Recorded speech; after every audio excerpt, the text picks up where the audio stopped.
हरि ओम श्री सत ओम समस्त जनार्दनाय नमामि चिन्मयं देवं सत्तं Hari reading of the Guruji's book,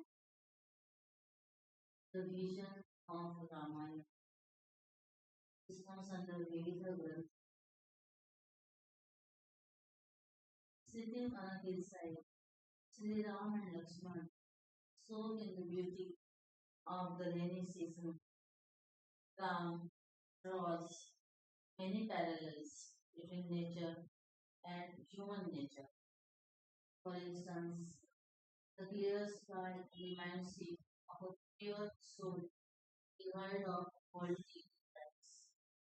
The imagery of nature helps him unravel his thoughts on dharma, jnana, bhakti, and niti. Swami Tejomayananda closes his commentary on Kishkinda with Purujan Gita from Uttarakhand, which is Sri Ram's address after his coronation, very much like the presidential address on the eve of the Republic Day. Swami Tejomayananda's commentary is received by Vision of Ramayana by Param Swami. Publishers note CCMP is delighted to present his publication Vision of Ramayana. Published first edition was in January 2011. This book is compilation of Guruji's discourses based on Kishkinda Kanda and Purujan Gita of Uttarakhand of Sri Ramayana. These satsangas were conducted by him at Bhavnagar, Gujarat. In January 2003 and later serialized in the monthly Vision magazine. Sri Ram's comparisons between the monsoon scenes and human nature are incomparable. So also his maiden address after his coronation. CCMD thanks Srimati Parvati Raman for painstakingly editing his publication. May seekers find an uplifting read. Contents as the vision, so the person. Reveries in the rainy season. Autumnal vision. Wisdom. The message of Sri Rama. The purpose of life. And various facets of devotion. As the vision, so the person. All of us know the story of Ramayana. We should also try to understand the vision of Ramayana. Even those who were actually present at that time and saw the leelas of the Lord often used to get deluded, perplexed under the spell of Maya. They could gain clarity by listening to Ramayana.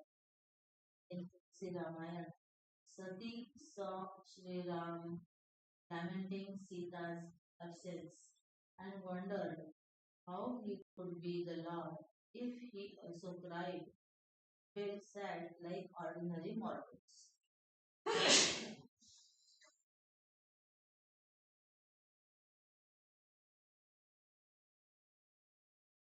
Her doubts and delusion were cleared after listening to Ramakatha in detail from Lord Shiva.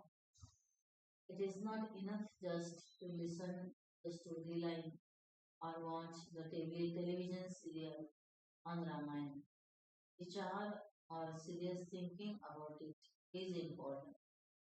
During the Ram Leela in the battlefield, When Bhagavan was bound by the Naga Pasha, Narad Muni brought Garuda, the devour of snakes, and released Bhagavan. Then Garuda started wondering how Sri Ram Bhagavan, if he was bound so this and needed by others.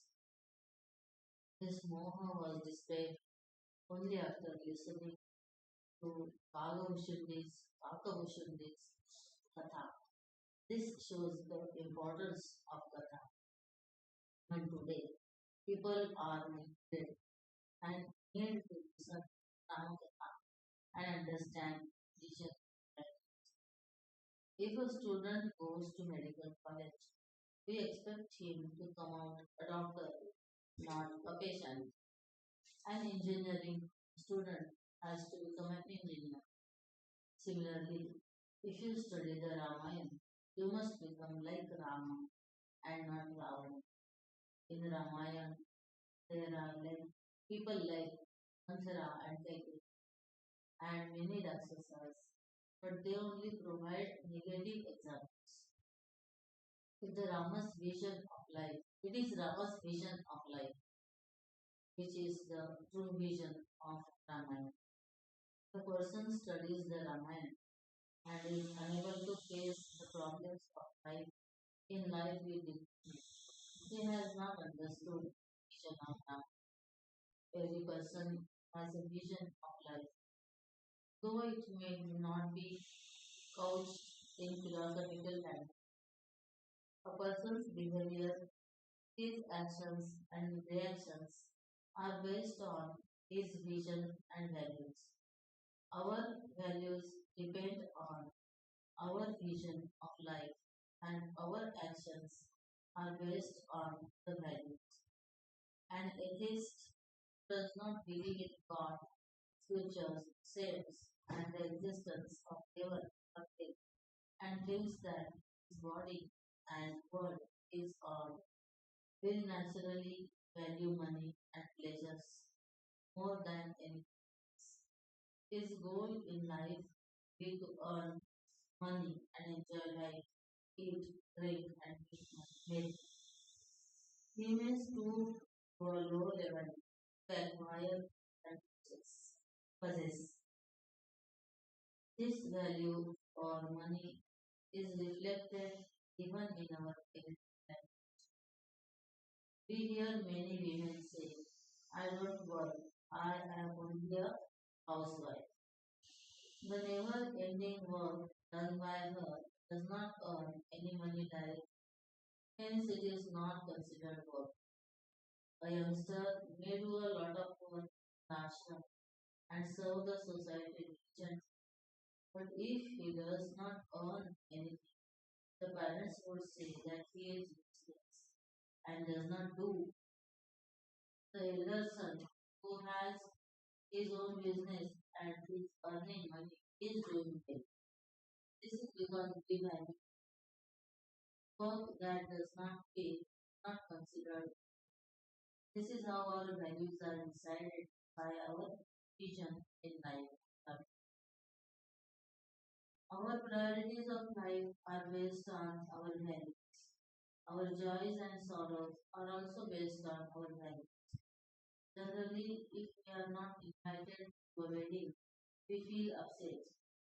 We may even retaliate in many ways.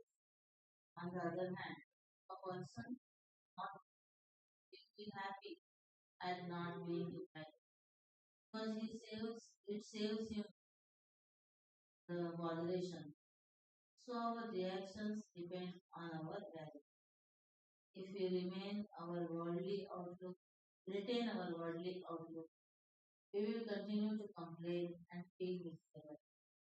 We must learn to transform our vision of life. Let us have a brief look at the various kinds of vision of life. The lowest outlook is when you are content, food and shelter, and your own comforts. There are some who are more ambitious and want money, power, and luxuries. Yet others consider that it is not enough to think of oneself. One should help others too. There are many atheists who serve the society. They don't believe in God, but believe in serving humanity. That is a higher nature. Further, some feel that if the people whom they serve do not respond according to their expectations, why should they serve at all? There are some who serve others thinking that they are serving God thereby. Some with a higher vision follow their dharma in order to purify their own mind. These higher visions of life trigger off questions like who is this God that I am serving? And what is the purpose of my life? The thirst for self knowledge that Vajnana arises, analyzing life, finding that the Lord alone is in all the differences, in all the different and the various creatures and things in the world. Tulsidas sees the whole world as the manifestation of Rama. For such a person, what will be valued in life? He can only love and serve everyone, even for enemies. He does not develop hatred. Bharata says that Rama kept the welfare of even his enemies in mind. In Ramayana, before the war, Angada was sent to Lanka as an spy. When Angada asked for guidelines, Rama told him to talk in such a way that their work be done and his Ravan's welfare taken care of. We tend to get angry with him and wish him ill. When we see the welfare and progress of others, we feel jealous. If we love others, we should feel happy.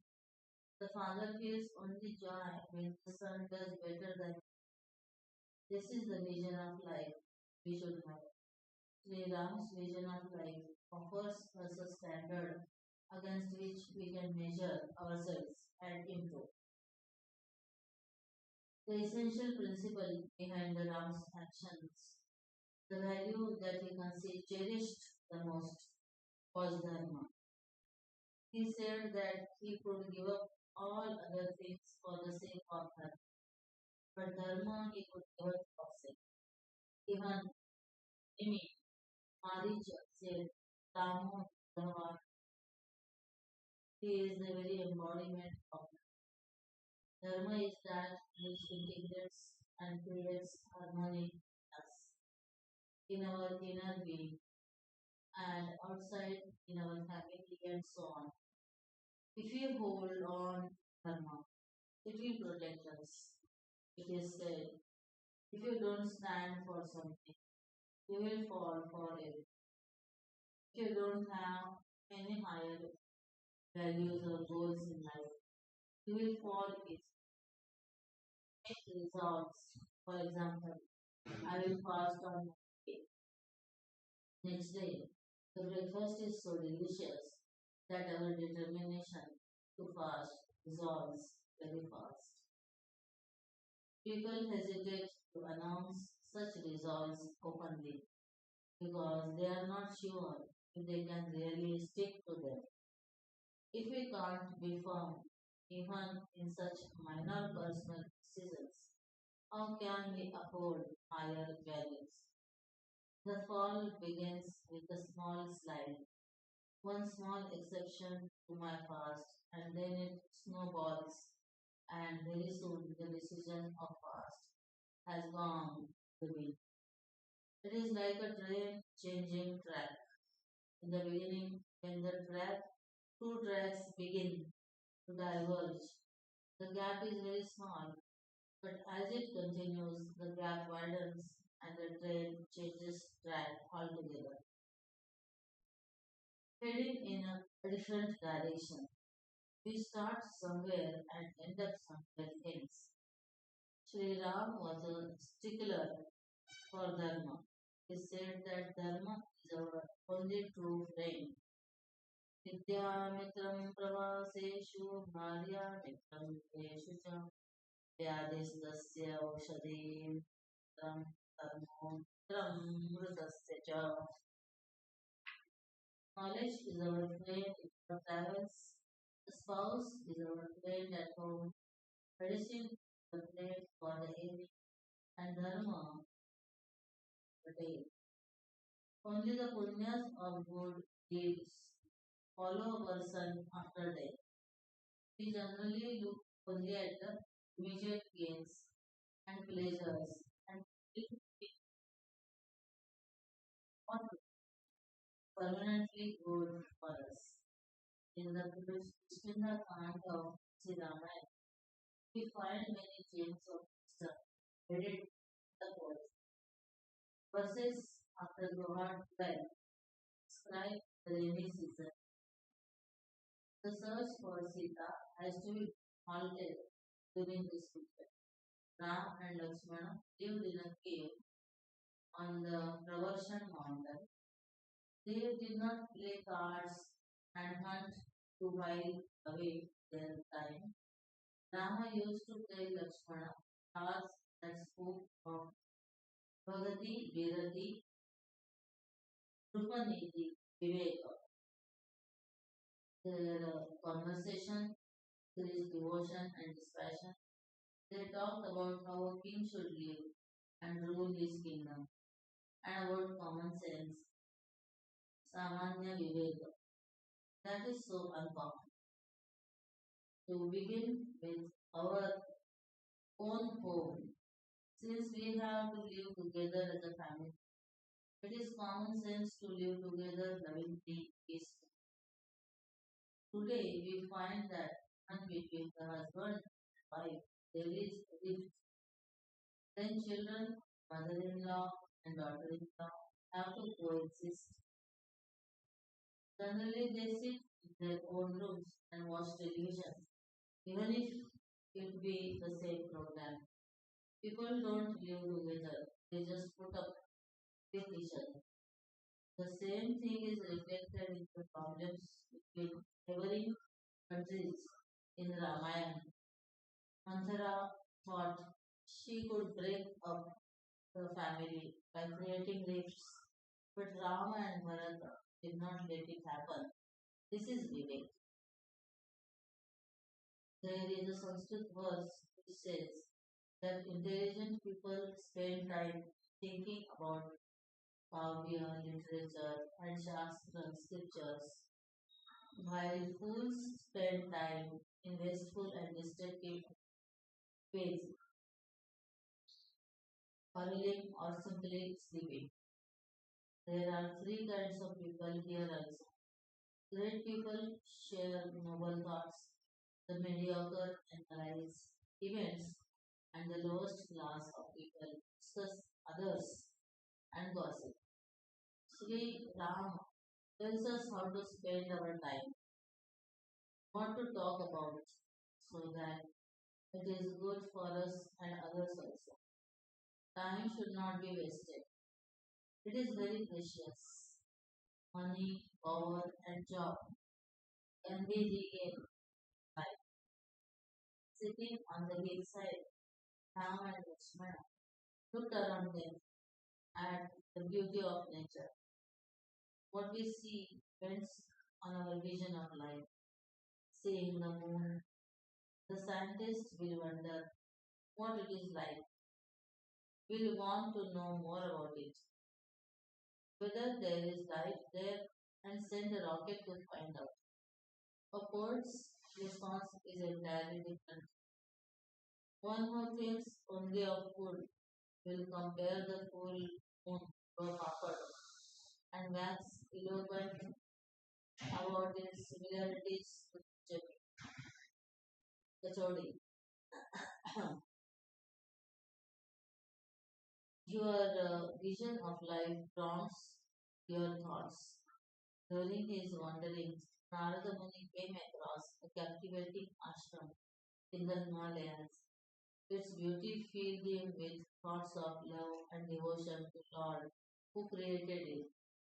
Seeing the hot water springs in Jamunotri, a devotee will think with gratitude for the Lord, while a person with a commercial bent of mind may think of putting up a tea shop there. Looking at the things around us in the world, we should get good thoughts. Sri Ram saw the dark rain bearing clouds and the peacocks dancing in joy. The analogy that comes to his mind immediately is the joy of a dispassionate householder who sees a bhakta coming to his house.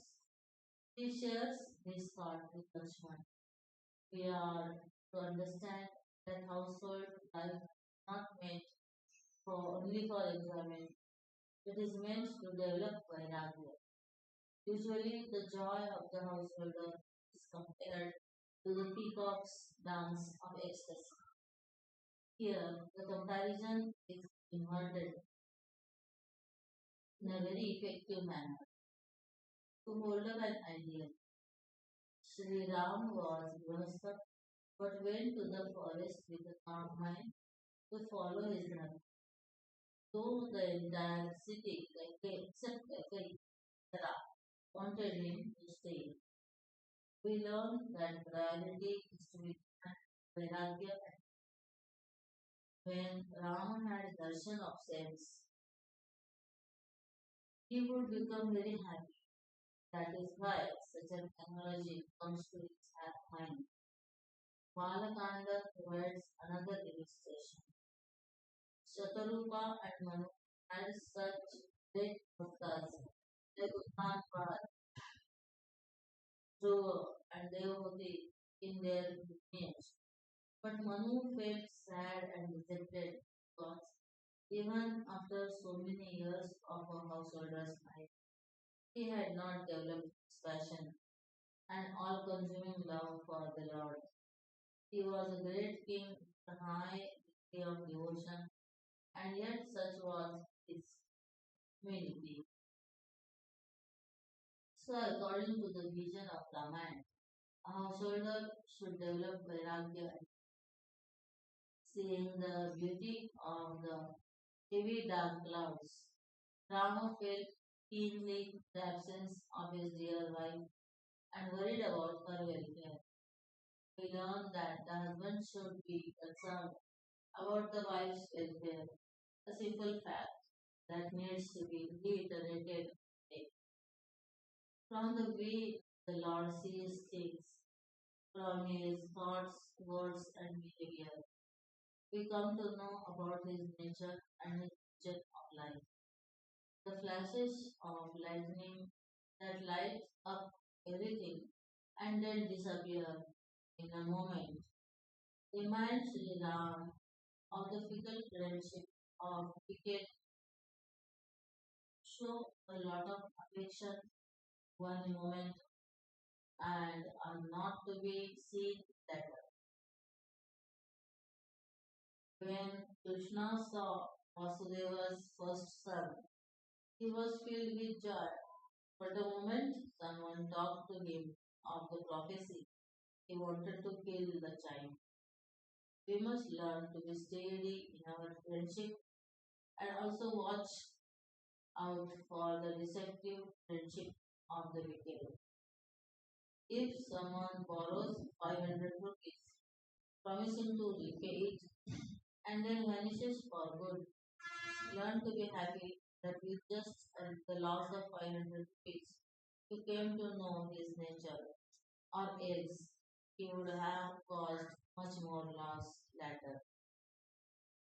A shloka in a Subhashita says that a tree gives a lot of shade in the morning. Slowly, as the day wears on, the shade reduces, and in the evening, when there is no need for that shade, it extends again. This is like the friendship of dear people. We have to learn not to feel upset by such things and understand that it is their nature.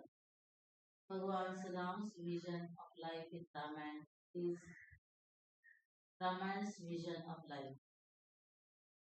As the clouds gather water and become heavy, they hang low near the earth, just as an intelligent person grows in humility, the growth of his knowledge. Vidya Vinayana Shobha.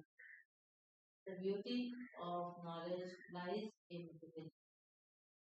The cloud of is called Jalada because it can give water and it gives the thirsty impartially.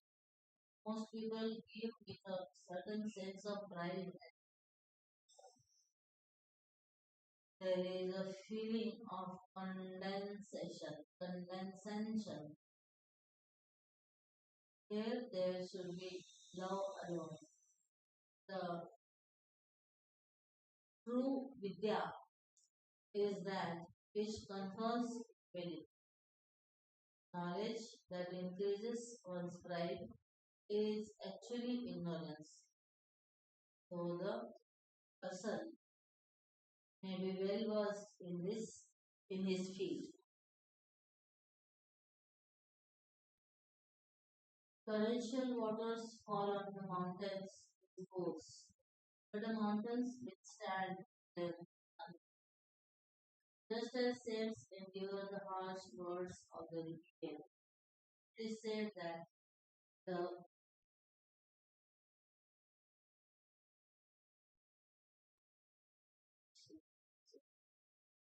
physical wounds caused by weapons can be healed, but the wounds left by scathing words don't heal so easily. They have to learn to endure and remain unaffected like the mountains. It's easy to ignore harsh words spoken by those with whom we have nothing much to do. But when someone close to us utters harsh words, we feel hurt. Tulsidas was no exception. He also had to face such situations. Elsewhere, he asked the Lord when he will learn to endure harsh words like the saints do with equanimity. In the rainy season, small streams rush forth of water, causing flash floods. Once the rains are over, they dry up. This is like a wicked person who comes by sudden fortune and flaunts his newfound money. When the water comes down, it is pure on the earth, it gets mixed with mud and becomes slushy and turbid, even as the Jiva, basically pure and of the nature of Satchidananda, becomes clouded by Maya at birth. We may seem sorrowful now, but we are essentially of the nature of bliss. The pond gets filled with water coming from various directions. Just as good qualities find their way to the heart of a noble person, he does not have to go in search of good qualities. We find that those who are capable and efficient and have qualities like leadership and organizational power don't have to go in search of a job. Officers and job offers of work come to them. People go to the campus to recruit meritorious students even before they finish their studies. So also Daya, Shama, Shanti and other such rare and cherished qualities go to good people in search of a place to abide. Rivers flow into the ocean, from all directions, losing their identity when they merge with it.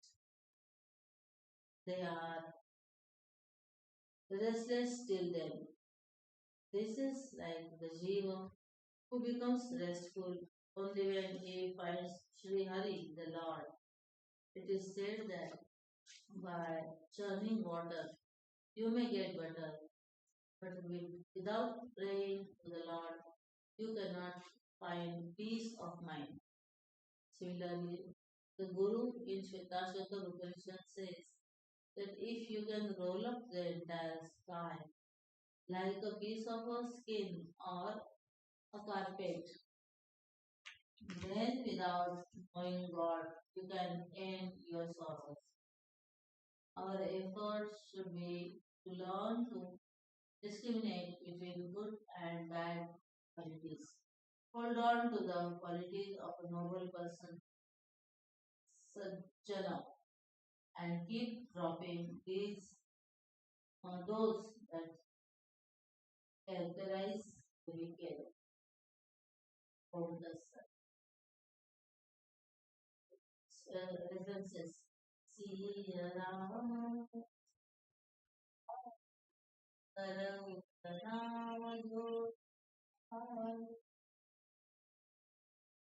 Shri Ramcharitmanas Part 7. Adveshta Sarvabhutanam Maitra Karuna Evacha.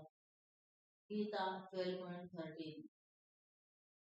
Kajuha Marata Suhita Hoi. Sri Ramcharitmanas Lanka Kand 16.4. Kavyashastra Vinodena Kalo Gacchati. Tata Vyasanena Cha Pranam Daya Dayena Cha. A popular Indian snack circular with stuffing inside.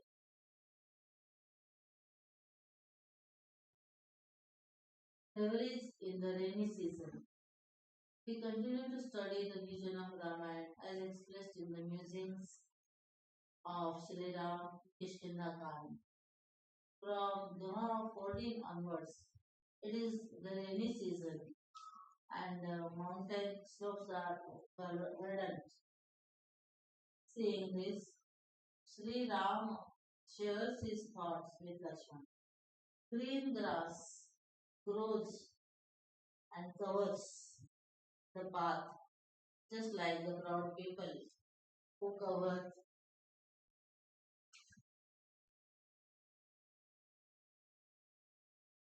the path shown by the scriptures. They insisted that their own opinions and disregards they insist on their own opinions and disregard the words of wisdom of holy books. We must follow the scriptures and not get misled by futile words. The croaking of frogs sounds like a group of brahmacharis chanting Vedic mantras. This indicates that we should chant the Vedas not only alone but also together in groups.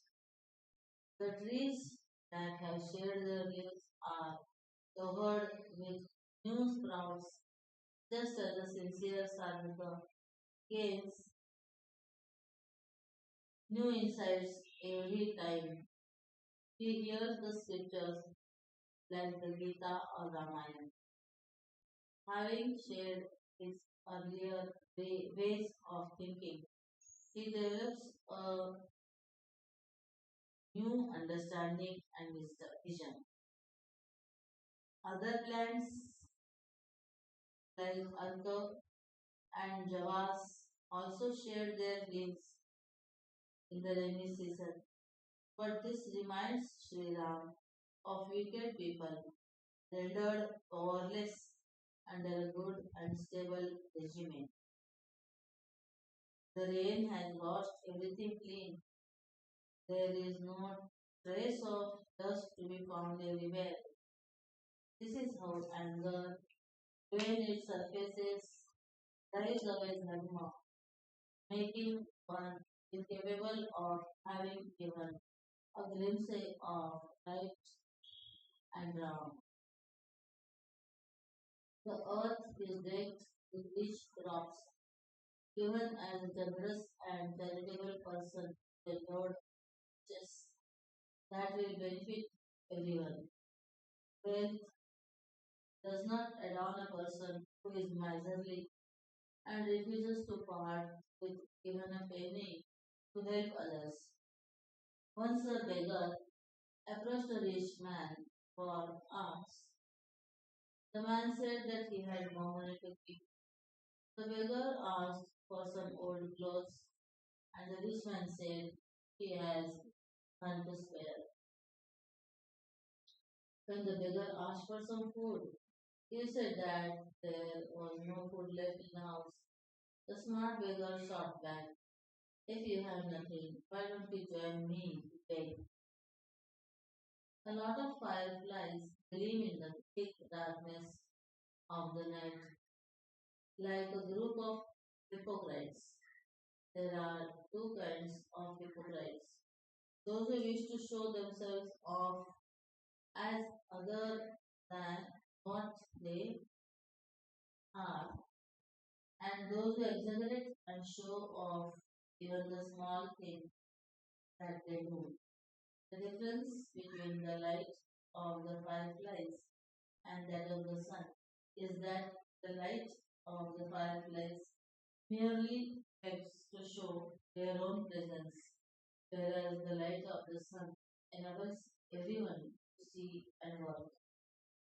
The sunlight is too dazzling to be seen directly by our eyes. It does not have any how to proclaim its presence in any way. The fireflies vanish in the light of the sun. Their glory is only in the dark. In the presence of saints and great men, the hypocrites fade away into nothing. They shine only in the company of ignorant people. In Sundarkand, when Ravana implores Sita to look at him at least once, she replies, can a lotus flower bloom in the light of a firefly? Ravana stood, Ravana could strut about in pride only among the Rakshasas. In the presence of Rama, he fades into insignificance. Now comes a very sensitive issue. The heavy rains wreck the verges of the fields and the water spreads all over. This is compared to women who are spoiled when they are free. In the Manusmriti also it is said, "Na stri swatantrayam arhati." Women should not be given freedom. In her childhood, she is dependent on her father. After marriage, on her husband. And in her old age, on her son. The moment people hear this, they take offense. They don't consider the context. They infer that women are to be suppressed. But it is also said in the same text, Yatra naryastu pujante ramante tatra devataha. In the house where women are worshipped the, and respected, the devas reside happily, and here they are insulted and ill-treated. The devas do not abide. The problem is that without studying the Shastras fully and thoroughly, we form hasty judgments based on the opinion of those who pick up phrases and thoughts out of context and present them to suit their own ideas.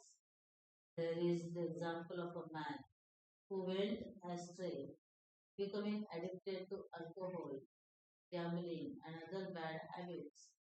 When the Guru hauled him up and accosted him with his evil ways, he replied that it is said even in the Shastras that you can drink, gamble, and so on. The Guru asked him to show the passage. He said, drink, gamble, enjoy the company of women, and be prepared to go to hell. The man had ignored the latter half of the statement altogether and put into practice the first half. When the Guru pointed it out, he replied, Maharaj, how is it possible to practice all that is said in the Shastras? We follow only as much as we can. All of us take special care of whatever is precious to us. We keep diamonds, jewels, and important papers under lock and in a special locker in the house or in the bank. We don't leave them lying around. Even a pet dog is given special treatment and not allowed to mingle with street dogs. Our home is our special space. So we don't give free access to strangers. Most visitors are allowed only into the drawing room, not into the bedroom or kitchen. In the same way, we take special care of girls among your own children. If you have a son and a daughter, you generally pay attention to the safety of the daughter. If she comes home late, you get worried. This is because you wish to guard her from being exposed to the potential dangers.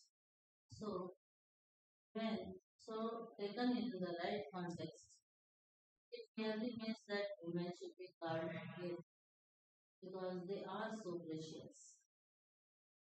It does not mean that they will get spoiled or run amok on their own if given freedom.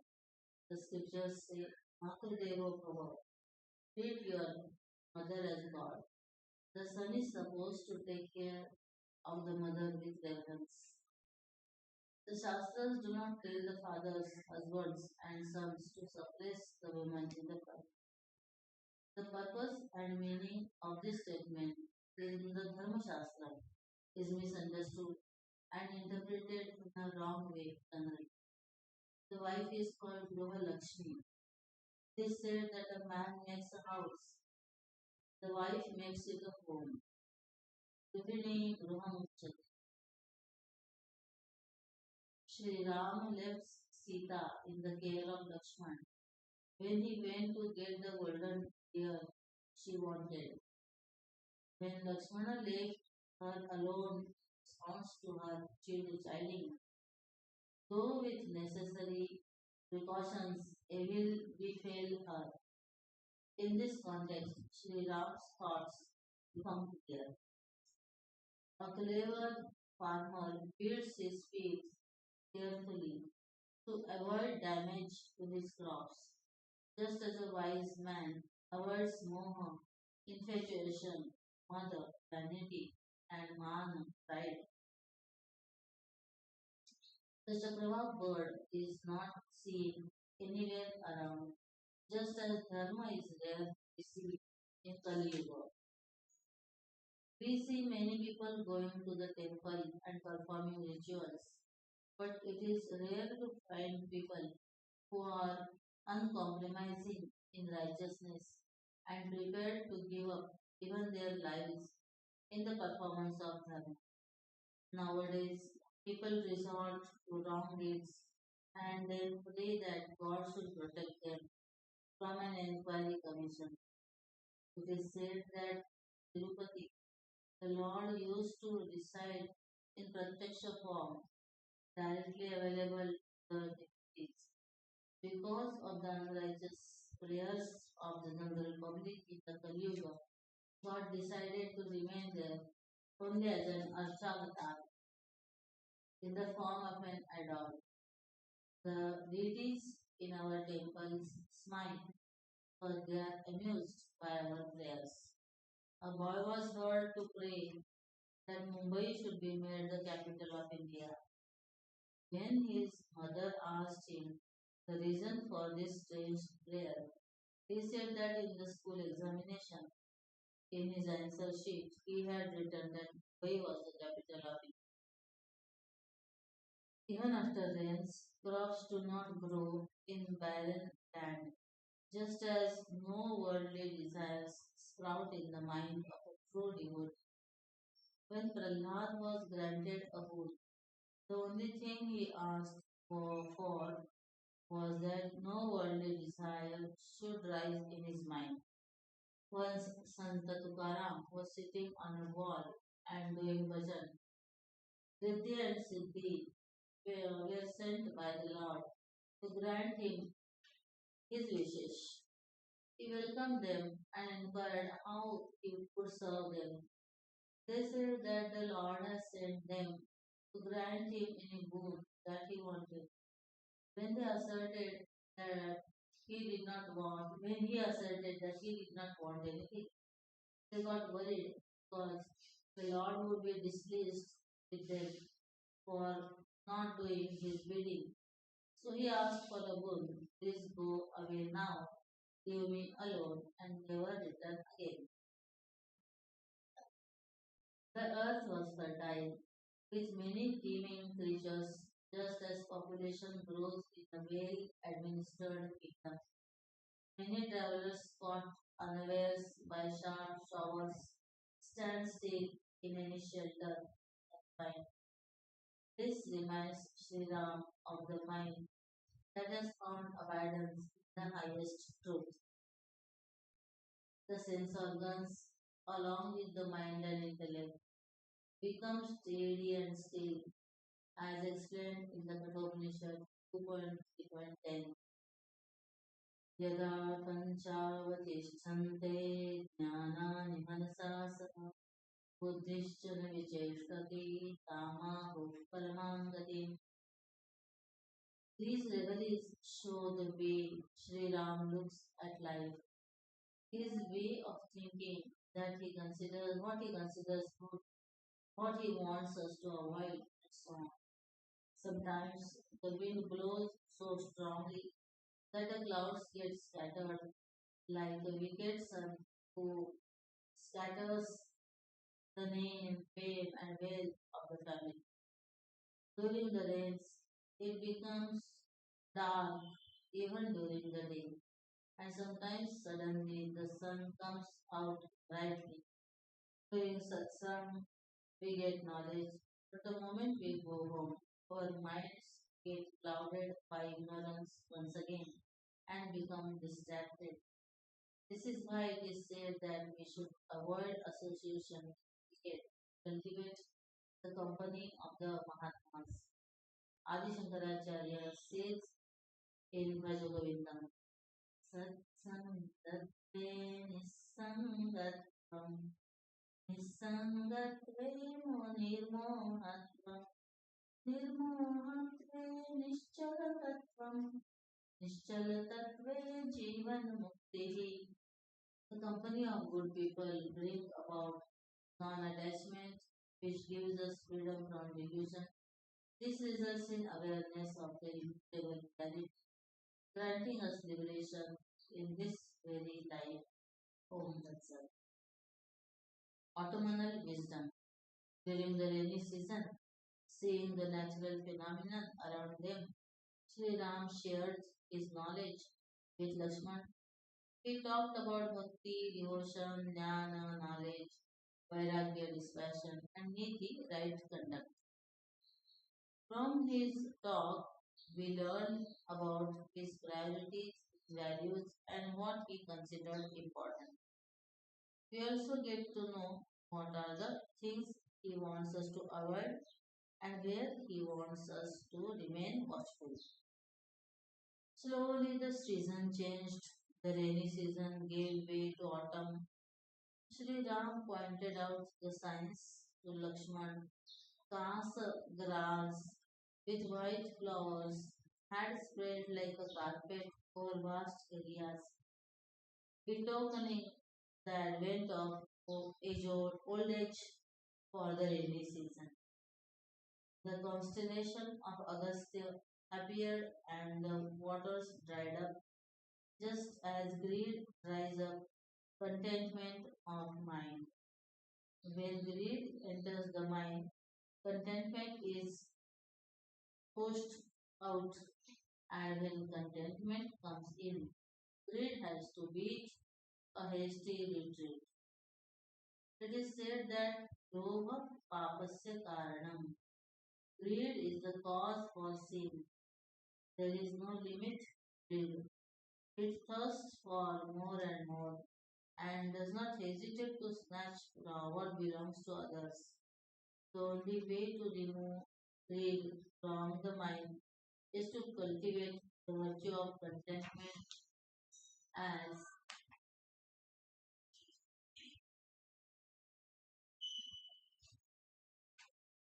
Yallavase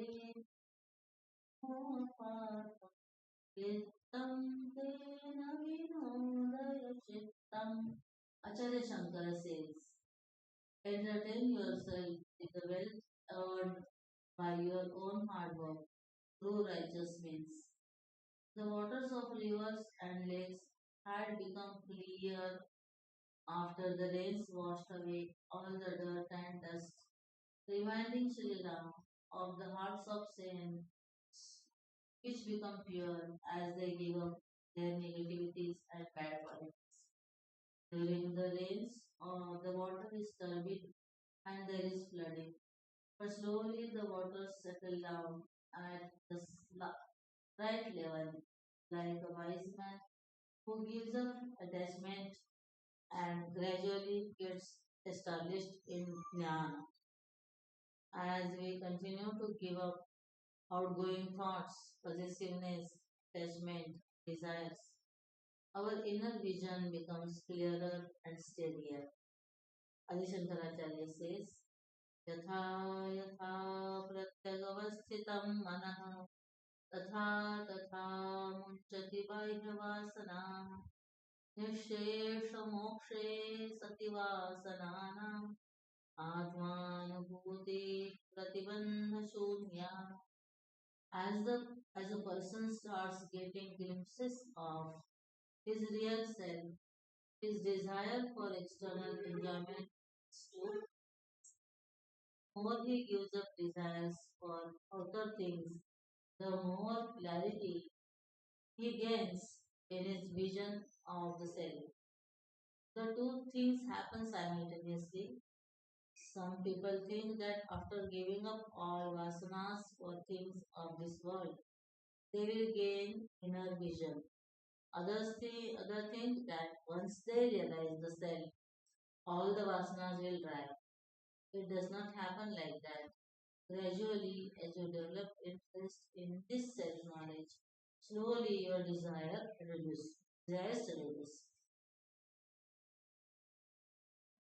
Now you have chosen to read this, setting aside your colorful, glossy magazines and television serials.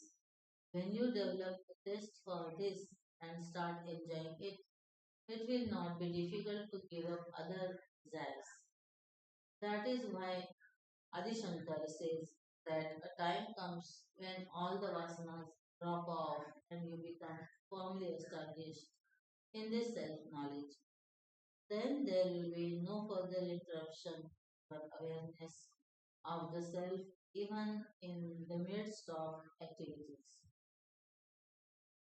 With the coming of autumn, the Kanjan bird also comes just as the punyas or meritorious actions start bearing fruit at the right time and good things start happening. All of us have experienced it in our life.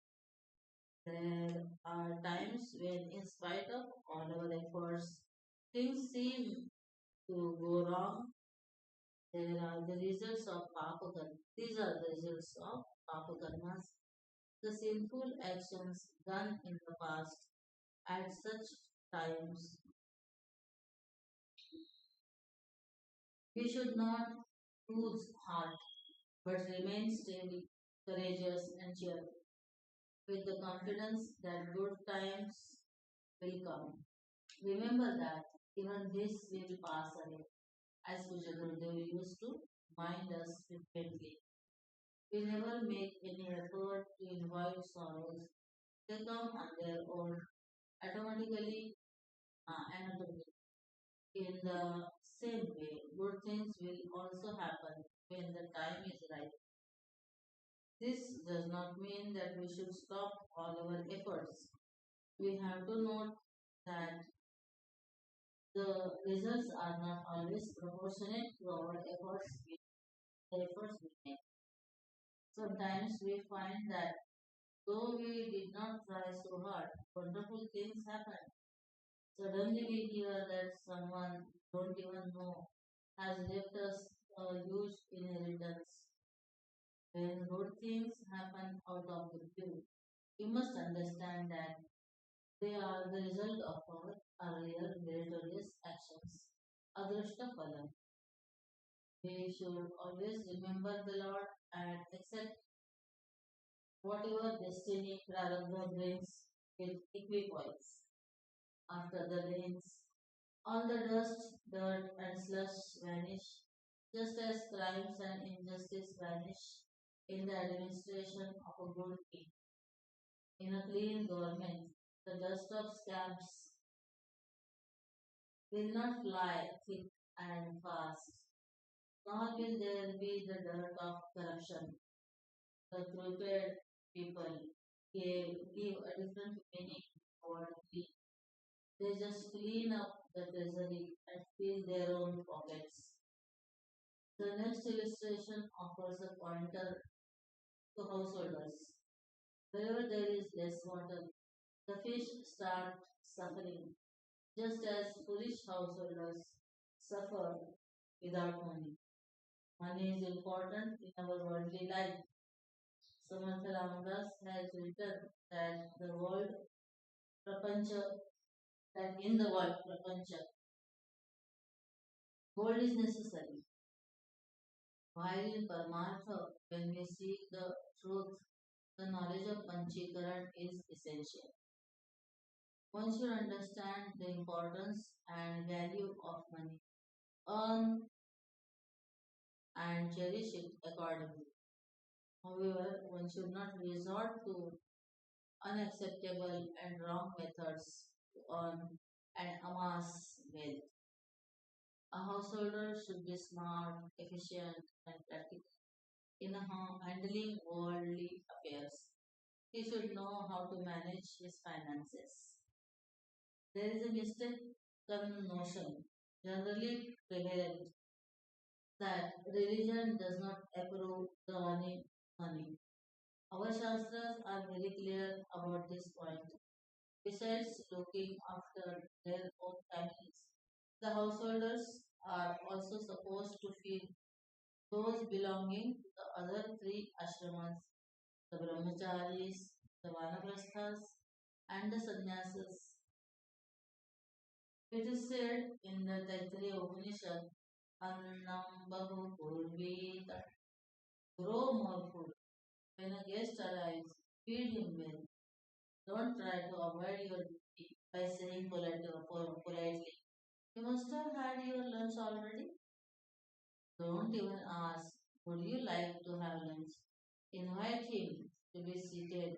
Lunch is ready. Please join us. Allow the guest to stay with us as long as he wants. To be able to do this, yaya kaya sividya bahuvannam prapnuyat. Somehow or the other, obtain a lot of food. It does not mean that one can use wrong means to get it.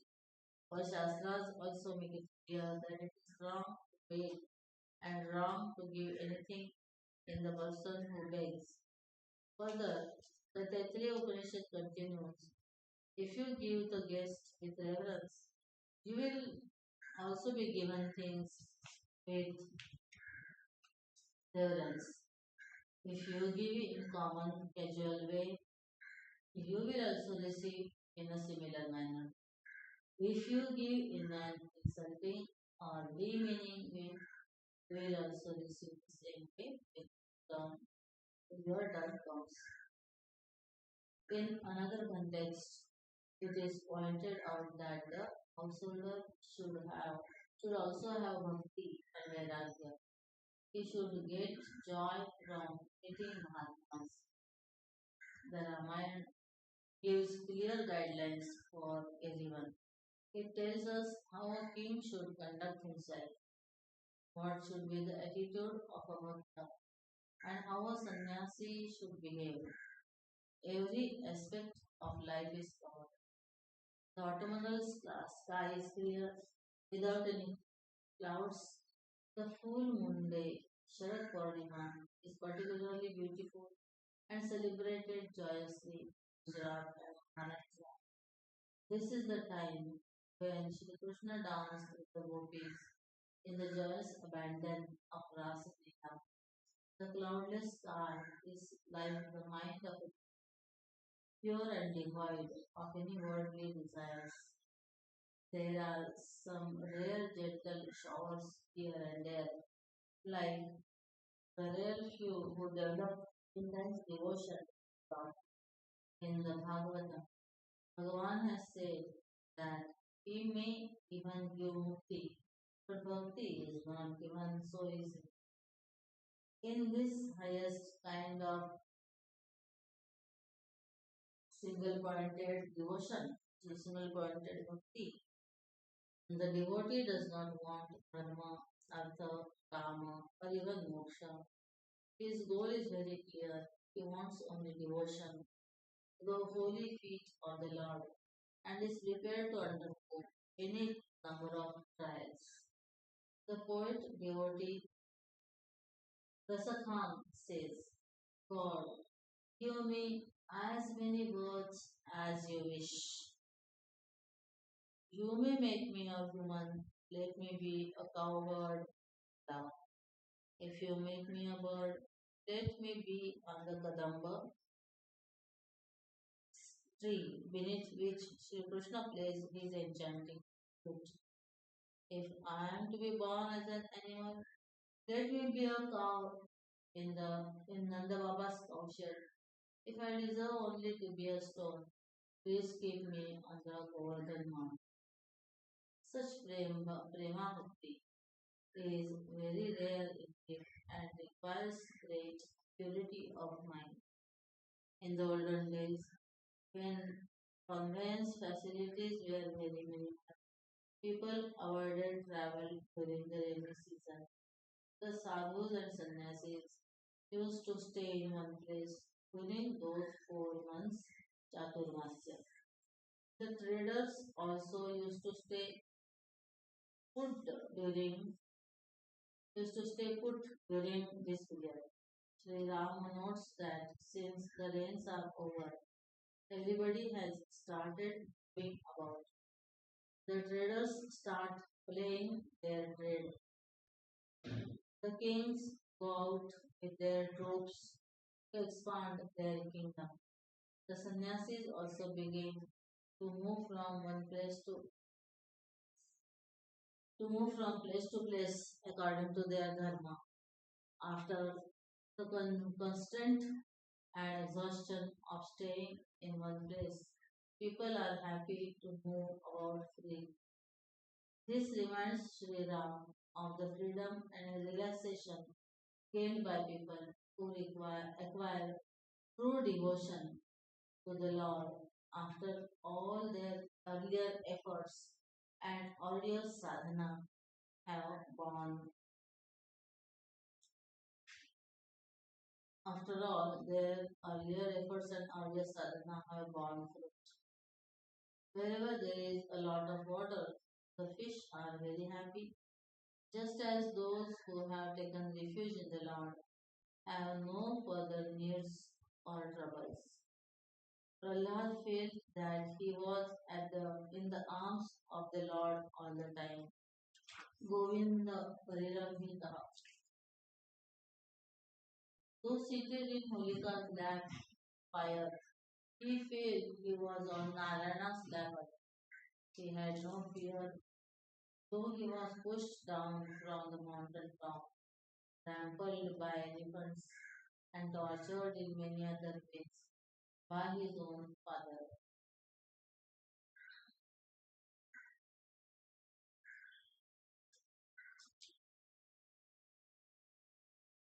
His fearlessness was because of his total surrender to and complete faith in God. A person with the firm faith that God will take care of him has no fears or worries. He is always relaxed and happy. A lake looks beautiful by itself, but when a lovely lotus blooms in it, the beauty is enhanced manifold. This triggers off Sri Ram's thoughts to the sublime heights of Nirguna Brahman that takes a saguna form of indescribable. The bees are hovering over flowers and humming in joy. The birds chirping in a variety of tones. But the charva bird then fishes at night like a wicked person who burns with heavy envy at the progress of others. The Chataka word suffers in agonized thirst, just as one who antagonizes Lord Shiva suffers restlessly. Here, Shiva also symbolizes faith. She who has no Shraddha or faith, Vishwas, can never find happiness. Shiva also stands for the Guru. One who spites his Guru, spits his Guru, can never find joy. Those who suffer from the excessive heat of the sun during the day find relief in the cool light of the moon at night, just as people who are suffering in samsara find relief at the darshan sight of a holy man. One moment of satsang can destroy hordes of sin. There is a verse that says that the river Ganga washes away pap, one's sins pap. The moon relieves the exhaustion of heat, calm, and the Kalparuksha removes poverty, dainyam. But the darshan of a saint can remove all the three, papam, tapam, cha, dainyam, instantaneously. The Chakora bird fixes its gaze on the moon, just as a bhakta who happens to get a vision of Bhagwan is transfixed in contemplation of his divine form. After years of waiting, when Shabari is blessed by a visit from Lord Ram, she keeps looking at him, unable to take her eyes away. In the autumn, the mosquitoes and flies begin to die due to the cold. This is reminiscent of the way the entire clan perishes if one develops enmity towards a Brahman. Malice towards anyone is destructive when it is directed towards a Brahman who is full of sattva guna. It will definitely rebound hundredfold. When a sadhu is insulted, even God does not tolerate it. The insects and other creatures that proliferated during the rains are not to be seen with the advance of autumn. In the rainy season, when we switch on the lights, lots of winged insects come out of nowhere.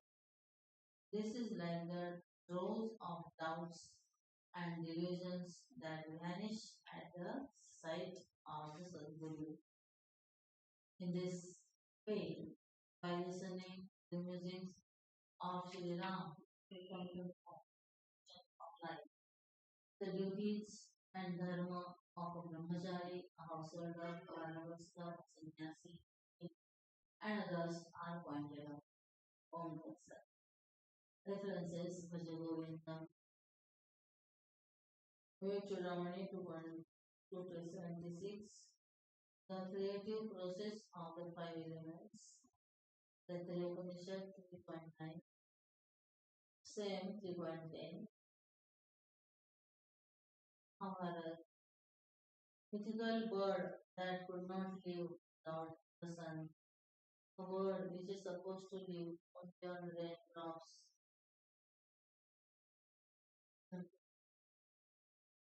Ganga पापम शशित तापम दैन्यम कल्पतथा पापम तापम च दैन्यम च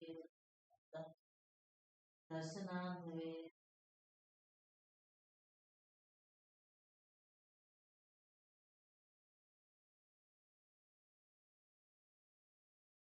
A bird that is safe from the moonbeams.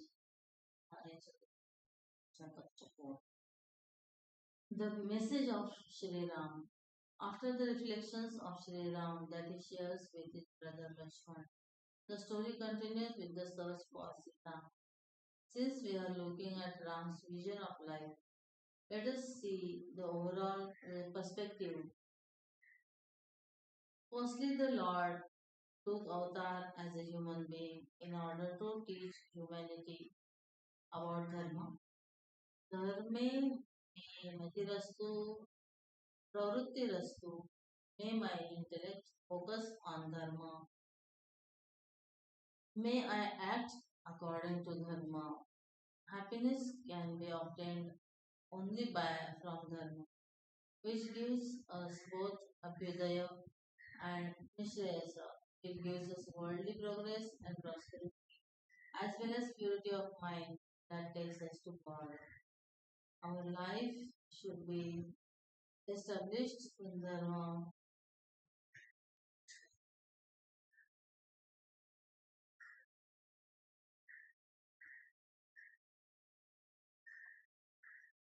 This is the most important thing, teaching from Sri Ram's life. He was prepared to give anything, but not dharma. If you stick to your principles, life becomes meaningful. Otherwise, you become a rudderless vessel that is at the mercy of the winds. Anyone can threaten you, cheat you, or take you for a ride. If you keep compromising on your values, you are sure to fall. Sri Ram not merely followed dharma, but established dharma as the highest value cherished by everyone. He is thus an ideal for us.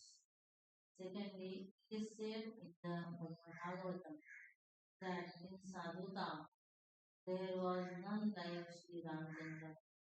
In the Stuti it is said, Nama Upasita Yogaya, which means prostration to him who is worshipped by everyone. Upasita Lokena, Upasita Lokena. Another meaning is Upasita Lokaya Yena, Upasita Lokaha Yena. He who worshipped his praja, people, he who served them. In Sri Ram's own words, Aradhanaya Lokasya Munchato Nasti Me Vyatha. In order to worship the people, I continue to undergo difficulties and suffering.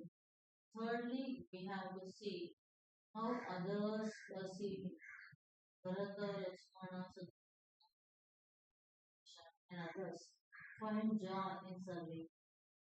They know that everyone's welfare resides in serving Sri Ram.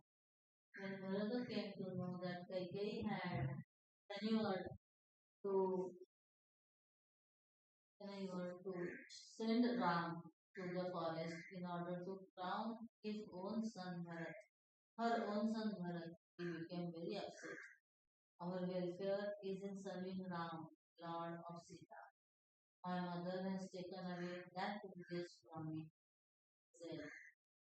One should know what is one's dharma and also be ready to live according to it. Otherwise, one will be like Duryodhana. He knew everything about Dharma, but had no inclination to follow it. Janami Dharmam Nasime Pravritti, his mind simply would not along those lines. He knew what was adharma, but his mind gravitated irresistibly towards that element. We should cultivate love for the Lord, which makes it easy to abide by our dharma. Bhagavati, Bhagavati, Pratirastu.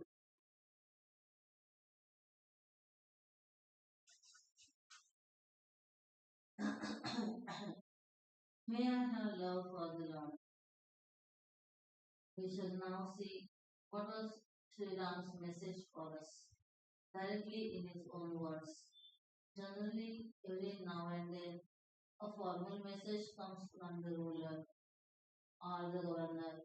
President addresses the nation on the eve of Republic Day and on Independence Day.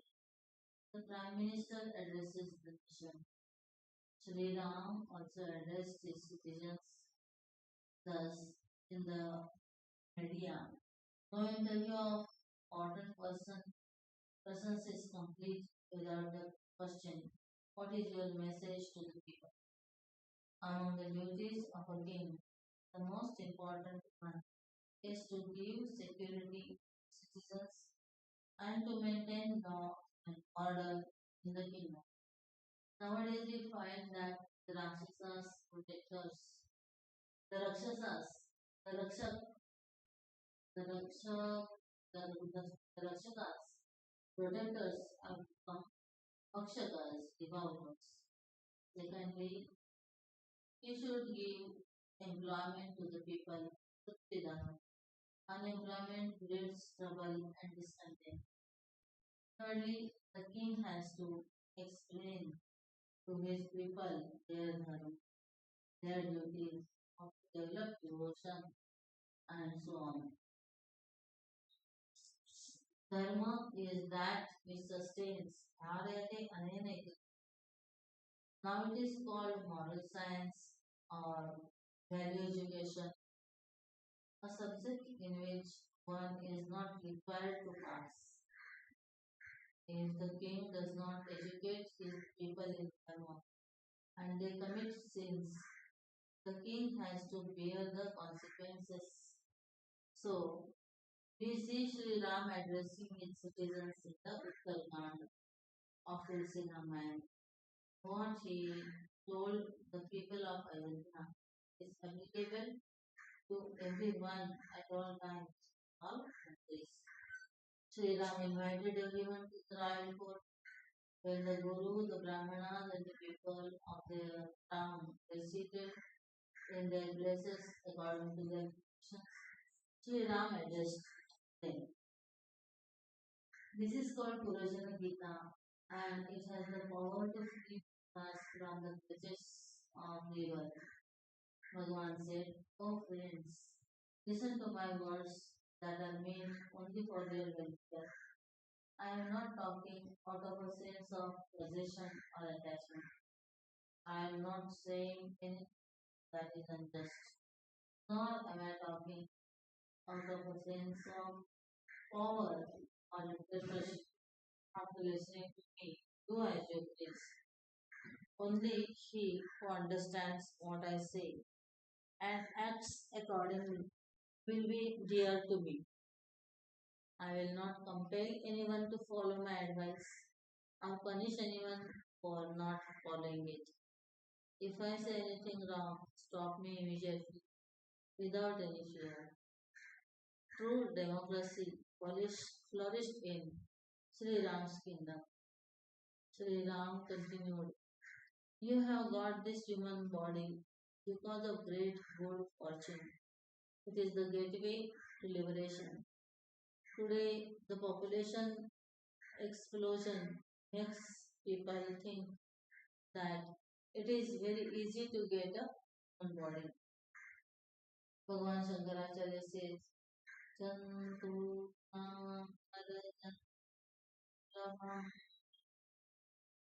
among living creatures, it is very difficult to obtain a human body.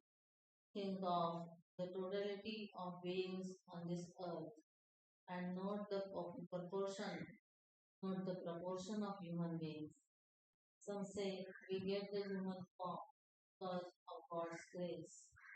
Some say it is because of our own karma. Others cite theory of evolution.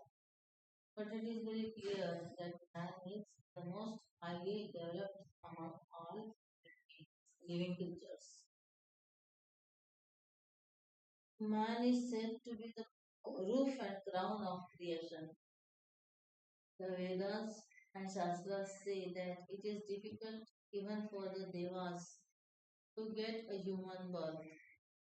There are Papa units when one is born as a worm, an insect, and so on, and Punya units when one takes the form of Gandharvas, Devatas, and so on.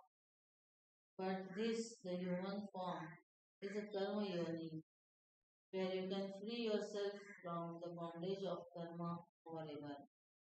This is the speciality of the human being. It is called sadhana dham. Sadhana dham, the gateway to liberation. In this body, you can learn the arts, literature, music, science, dharma, adhyatma, and anything else you want. A dog can only bark and not mew, but man can bark and mew and cow, making and creating confusion even among animals. When you travel by air, security instructions are given before the flight takes off, and you are told which are the exit gates. When you travel anywhere, generally make sure of your return ticket. If the return ticket is doubtful, you may even cancel the journey. We have all come into this world. Have we ever thought of finding the way to return to where we came from? Even a thief plans his escape route before he breaks in and burgles a house. We are caught here well and for good, and we give no thought to our escape. This is not Vivek, intelligent discrimination. The Lord says, you have got a beautiful human form in which you can achieve wonderful things. It is sad that you have no wish to liberate yourself. You end up suffering here and the worlds to come also. Generally, people have their habit of blaming others for one's own mistakes. They say that the time was not auspicious, they blame destiny or God. But an intelligent person knows that he has to go someday or other. Here is an interesting story in this context. Once upon a time, there was a kingdom where the kings could rule only for a span of 5 years. After that, the king would be taken across the river full of sharks and left in a forest where tigers and other wild animals roam free. The king in our story ruled for 5 years in great pomp and splendor, enjoying the royal power and glory. At the end of it, when he was taken across the river, he was trembling with fear and finally met his fate, as did many of his ancestors.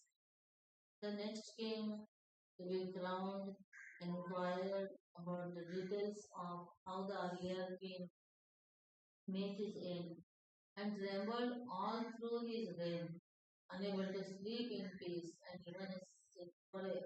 even a single day. Finally, what he feared most came about, and he was also dumped in the wild forest.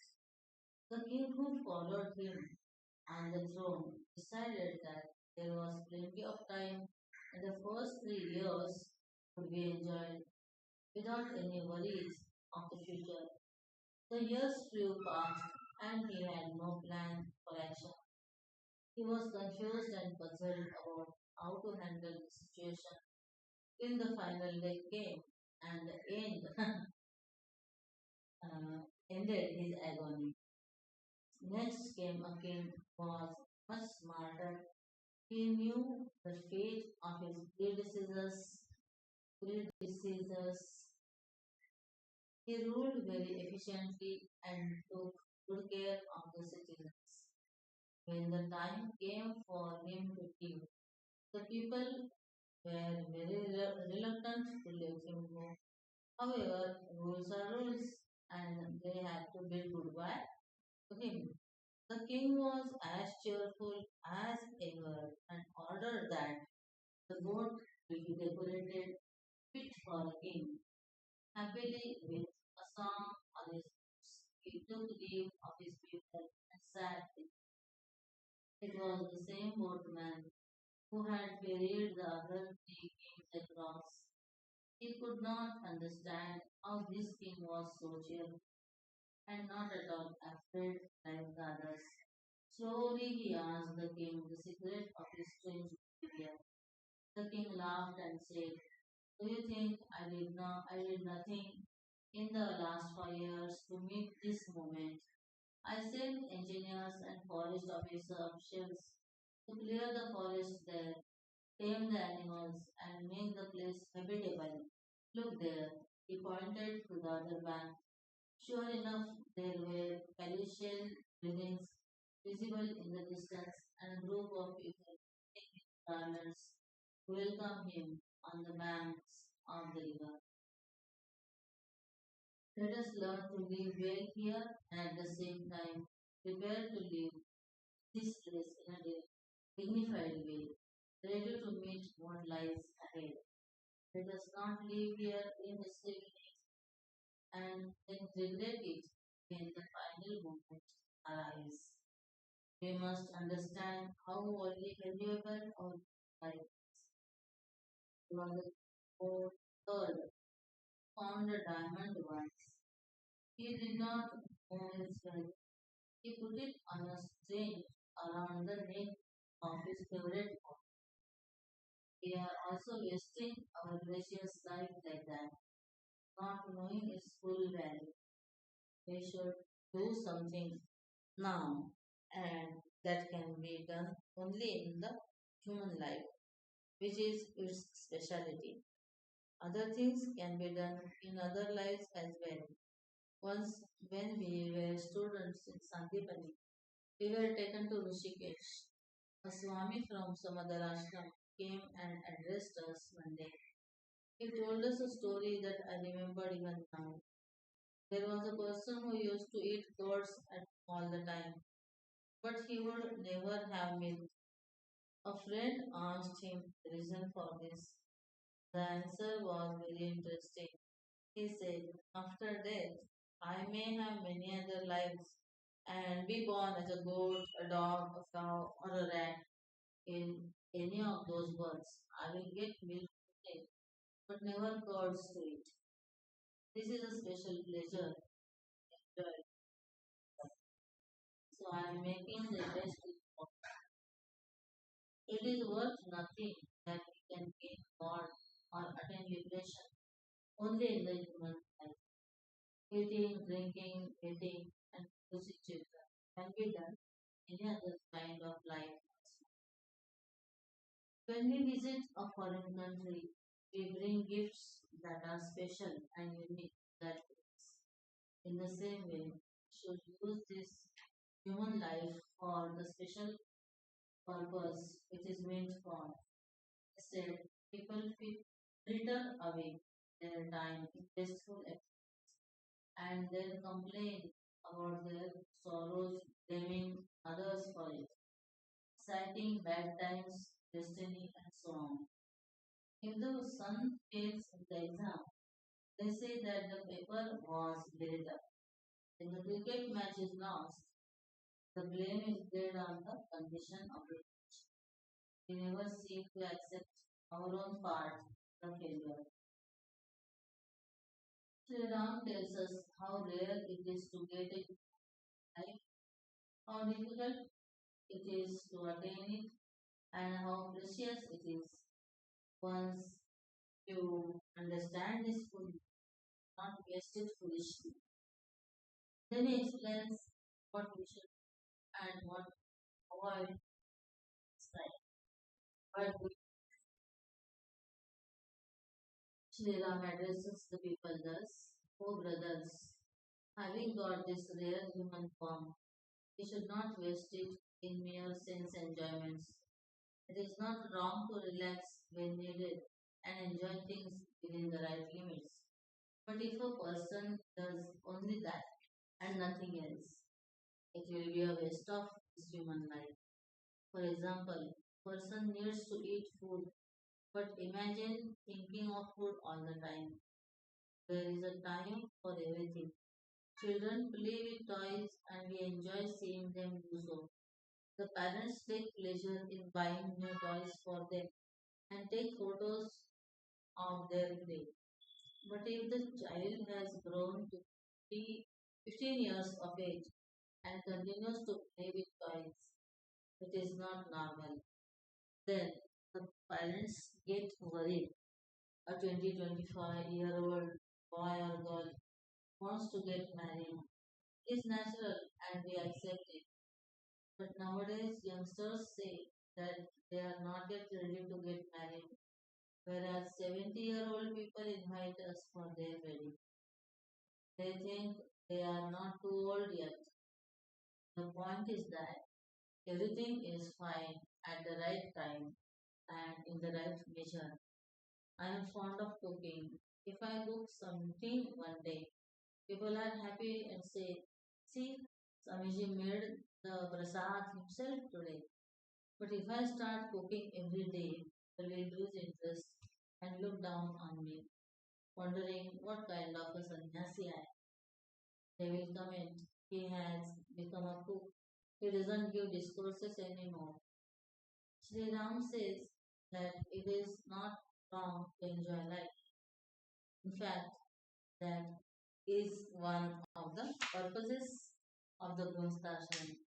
However, you must also try to get out of this cycle of samsara sometime. Pleasure seeking cannot become a goal, an end in itself. We should progress from primary school to middle school and then to high school. Don't be lost in vogue of pleasure. Do some yoga also. A yogi ends up only as a rogi, sick person. Some people think that the goal of life is to go to heaven, Swarga. Sri Ram says that through your karmas you can of course obtain Swarga, but it is finite and limited in nature. You can remain there only as long as your punya karma is not exhausted. This is pointed out clearly in the Gita and the Upanishads. It cannot be the highest goal of life. Even Indra, the king of gods, is scared when someone does intense tapas penance. He is afraid that he may be displaced. So, heaven is also limited and ends in sorrow. Dhruva attained Dhruvaloka, where he could remain forever, where no one could displace him. Narada Muni went there to visit him once and found him crying. I was a fool. I found Bhagwan, but all I asked for was this. I could have asked for bhakti and asked for Bhagwan himself. A person who indulges in sense pleasures, thinking it is the only goal of life, is spurning nectar and sipping poison. The two words Vishaya and Visha are very close to each other. Sanskrit, the word Vishaya is that which binds a person. Vishanvanti Vadnapi Vishaya. Adi Shankaracharya points out that sense objects are worse and more dangerous than poison.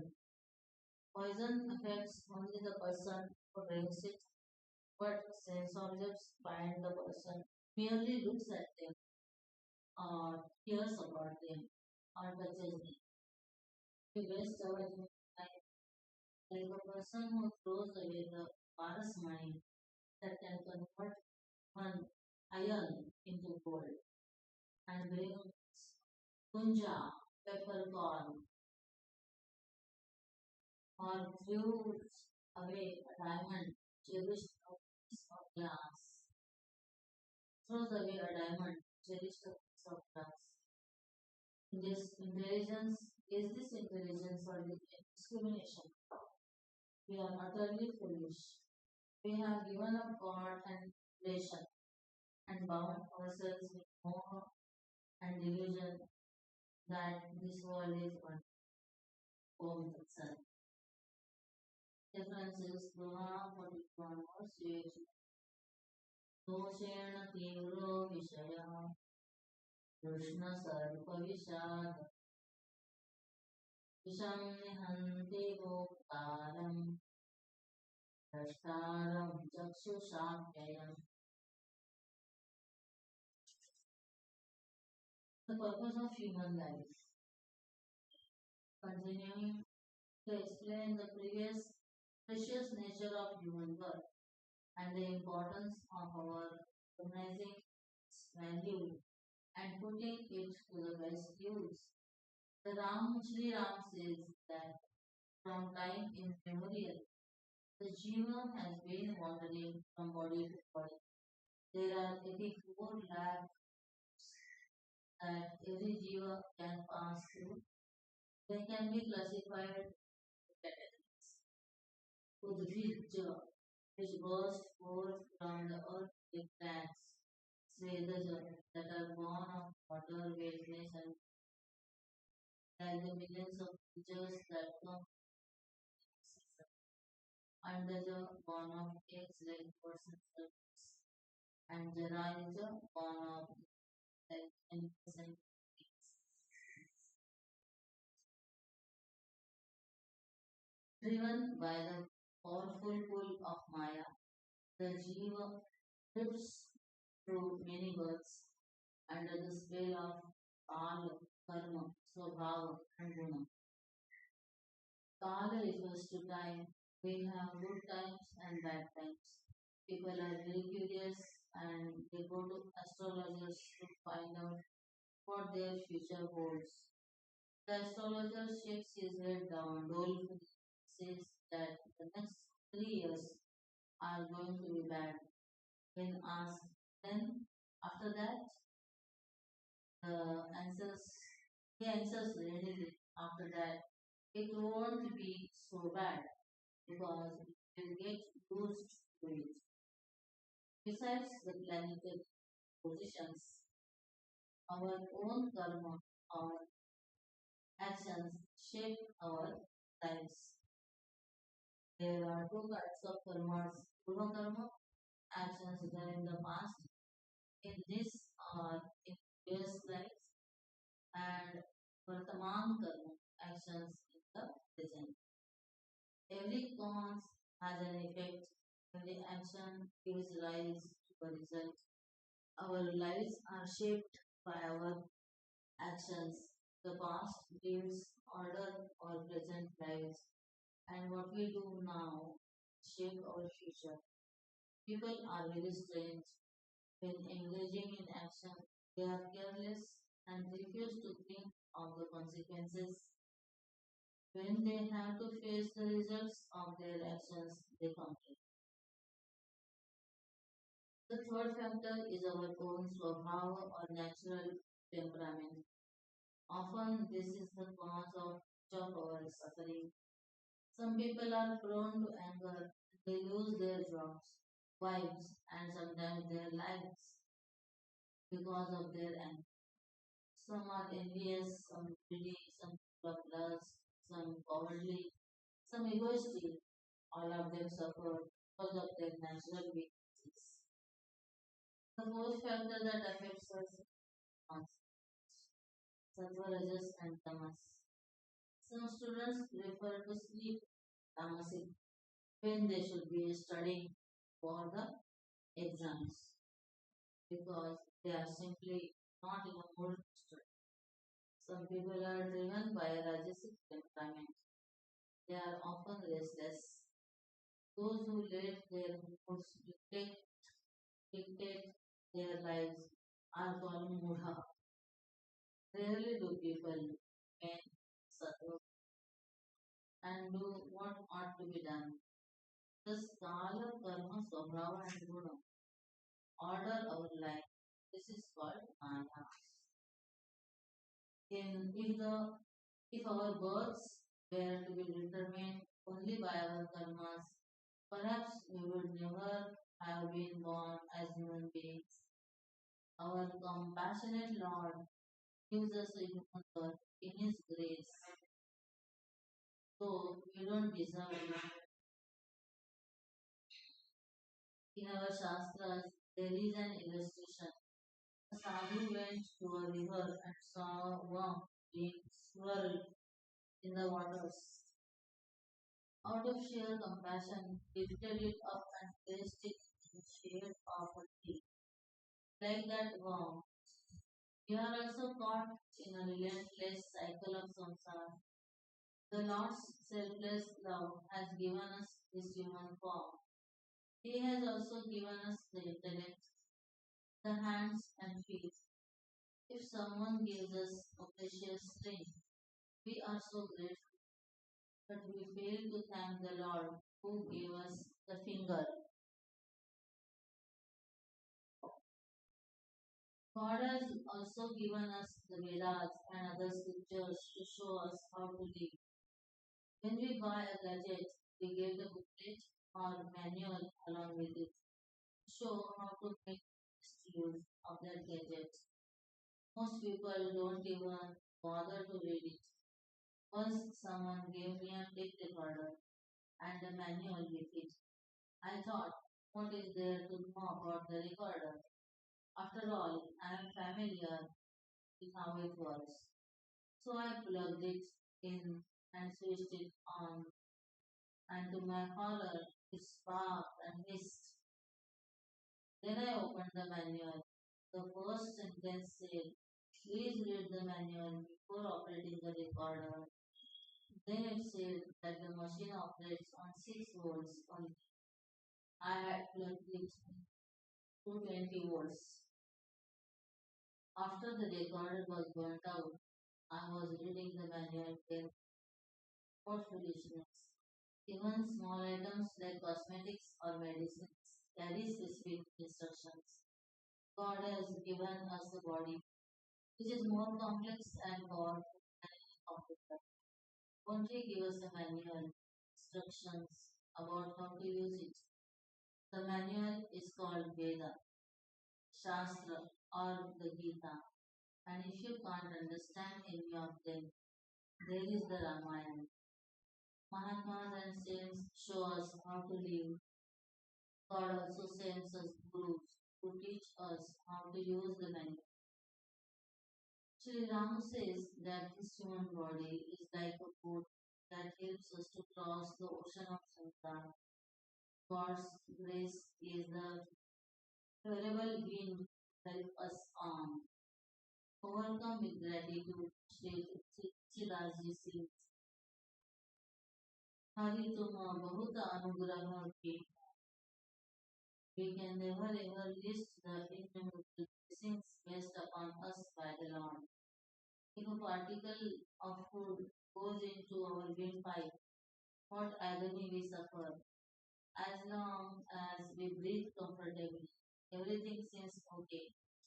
If we have to gasp for our breath, even a minute, it's like an aeon. The captain, the helmsman of our ship is the good. It is difficult, Durlabha, to get a good body. with all the parts intact. The Shastras to guide us and also somebody to explain them and teach us.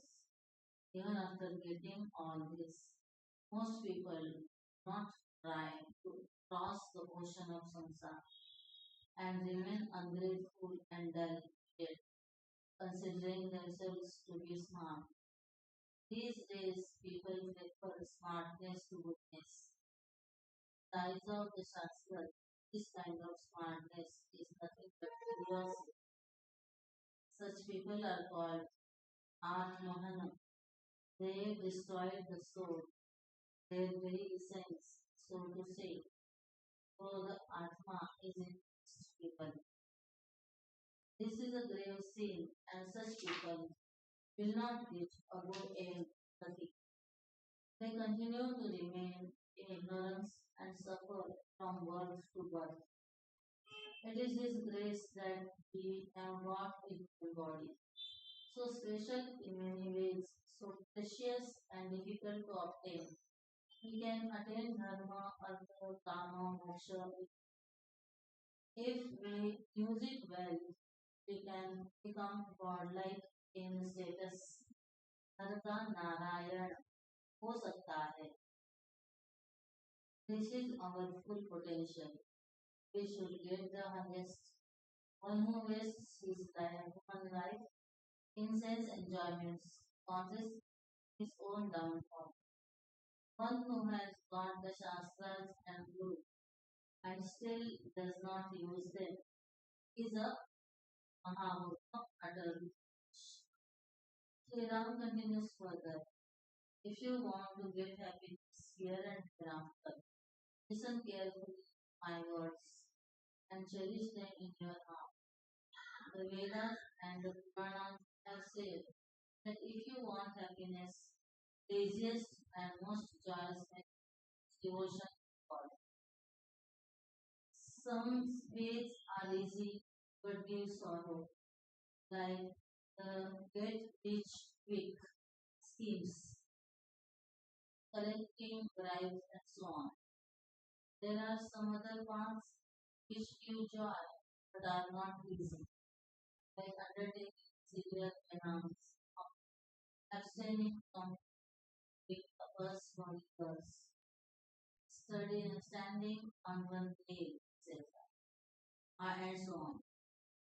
There are some paths that are easy and also give joy, but they carry other problems like sense enjoyments, eating, drinking, and so on. They give the illusion of joy, but actually create bondage. They do not give lasting life, nor do they promise joy hereafter. The only path that is easy also gives happiness here and hereafter is devotion for God. There is one more path to everlasting happiness, the path of self-knowledge, Tattva-jnana. It is not an easy path and presents a lot of obstacles because there is no support for the mind to hold on to. Still, a rare one may attain such Tattva-jnana. However, the Lord says that a person with only dry knowledge and no devotion in his heart is not appear. It is not that jnana is down upon both bhakti and jnana give joy, but jnana is more difficult and needs more efforts to sharpen when obstacles arise. The sadhaka has to remove them himself and with viveka, discrimination, and vairagya, expansion. In the bhakti marga, we take the support of God, Bhagavan ka ashray. He removes the obstacles and difficulties. While our job is only to engage in devotion, he protects the devotee. Devotees are also faced with trouble. They sometimes become proud of their own devotion, but the Lord takes care and handles the problems through his own leelas. An example will bring out the difference clearly. A baby who is in the cradle is taken care of by the parents. But once the child grows up, he is told to do things on his own. In Bhakti, God takes care of every need of the devotee. But in the Jnana Marga, sadhaka has to fend for himself. Devotion is the path of love, prema, jnana, the path of reflection, and intellectual vichar. Everyone does not have the ability to think, but love is something that comes naturally to everyone. Even plants understand love. Birds and animals, babies and mentally challenged persons understand the language of love. So Sri Rama calls the path of devotion easy and joyous. All of us have the capital of love, but we are scattered it and invested in places, in worldly things and in dream ventures. Where there is love, there is peace and happiness. This is an experienced fact. Even in a poor home, where food is shared with love, there is peace, unity, and joy. In many rich households, there is starvation in the midst of plenty because people are often afflicted with diseases due to indulgence and they often fail to get along with each other because excess money breeds conflict and dishonor. We have to learn to invest our love in God. In Narad Bhakti Sutra, it is said that love is of the nature of peace and supreme bliss. Shanti Rupa Paramananda Swarupacha. We can try to take out 2 minutes each from the time spent with our loved ones, our mother, father, husband, children, and from our numerous preoccupations to spend at least half an hour each day with Lord. This investment will pay rich dividends, as Mirabai says. "Ram, Ram, Ram, Ram, Ram, Ram, तुम पे चोर न लूटे." राम लखन पायोरी में खर्चई नहीं कोई चोर न लेवई दिन दिन बढ़त समाई.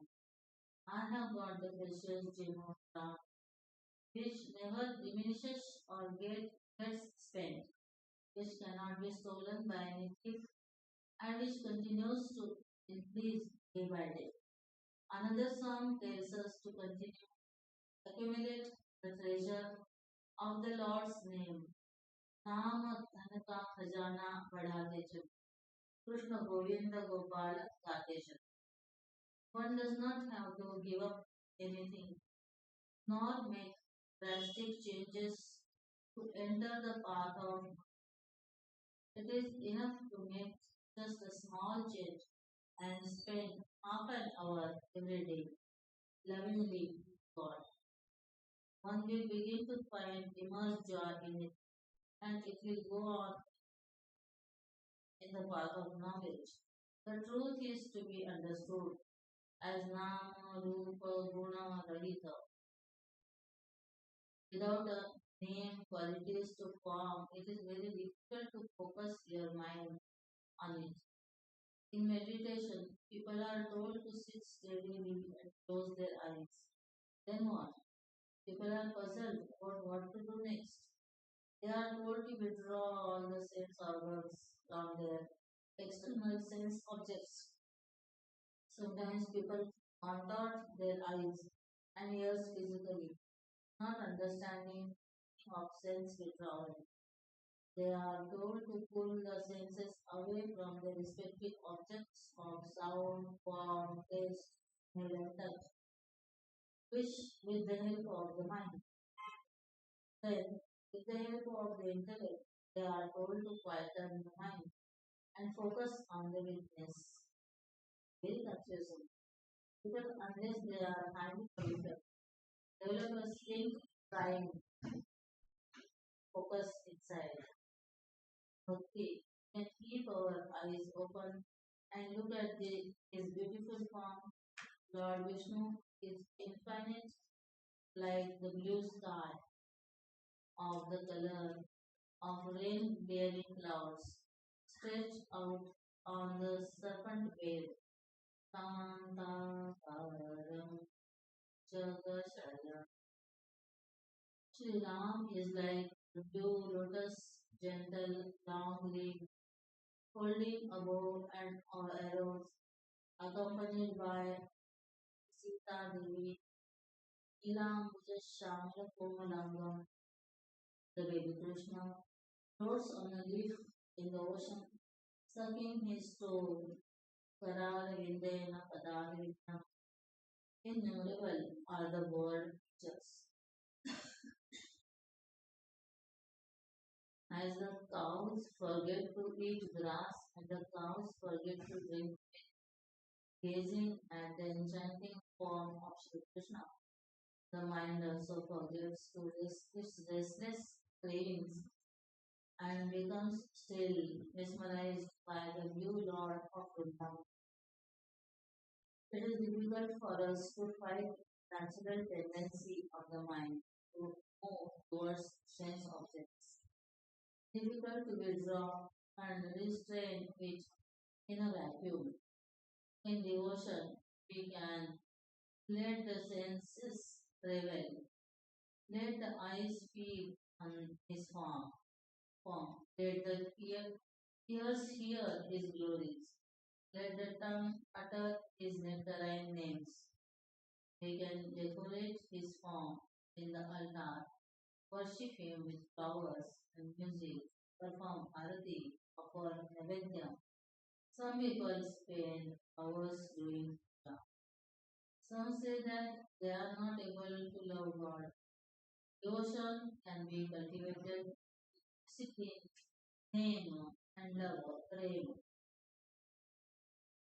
If you worship every day methodically, slowly you will develop devotion. Do Nama Japa. Even if it is mechanical at the beginning, do it slowly, do it with love. Don't try to give large numbers dry manner. Gradually the mind will become quiet. Use your karmendriyas, organs of action, to do puja, mouth, chant, hands to offer flowers, legs to do pradakshina, and so on.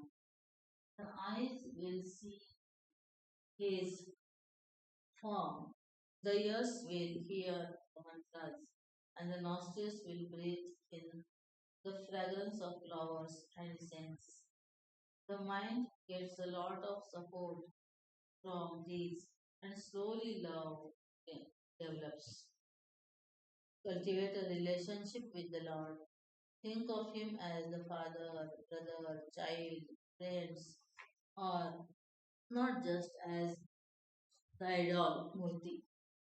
Generally, we bathe the idol with cold water, while we take care to prepare warm water for our own bath. This reflects our attitude. When the idol becomes alive in our mind, our puja worship will bear fruit. In devotion, we get a lot of strength with ease. The final fruition of knowledge, jnana, is also in prema, love. Tulsidas ji says that shama, control of the mind, dama, control of the sense organs, niyama, discipline, and so on, are like flowers. Jnana is the fruit, and bhakti is the rasa, essence or juice. The fruit without rasa is of no use. The practice of bhakti also result in jnana. When we love God, we will naturally try to know more and more about Him. The speciality of bhakti is that it is not dependent on anything else, but other things depend on it. When we love someone, we do things for that person happily. So, without complaining, where there is prem, there will be karma and seva. But where there is seva, service, prema need not necessarily be there. When your loved one is sick, when your loved one is sick, you do your best to relieve him from pain. But if you love to serve some unknown person, if you have to serve some unknown person, though you may be willing, you may not be very enthusiastic. Work without love does not give joy. People are generally reluctant to go to the office, but very happy to do other kinds of work as a mom. Children love to play, but they have to be forced to go to school. If you love a person, try to know as much possible about him or her. But when you know someone, there is no surety that you will love that person. You know a bed bug, mosquito, but do you love them? Love is not dependent on any external thing, physical form, money, fame, and so on. That is why one hears people commenting, I don't understand what that young man sees in that girl. Once you develop love for the Lord, you are made. If you cultivate satsang, you will definitely develop love for God.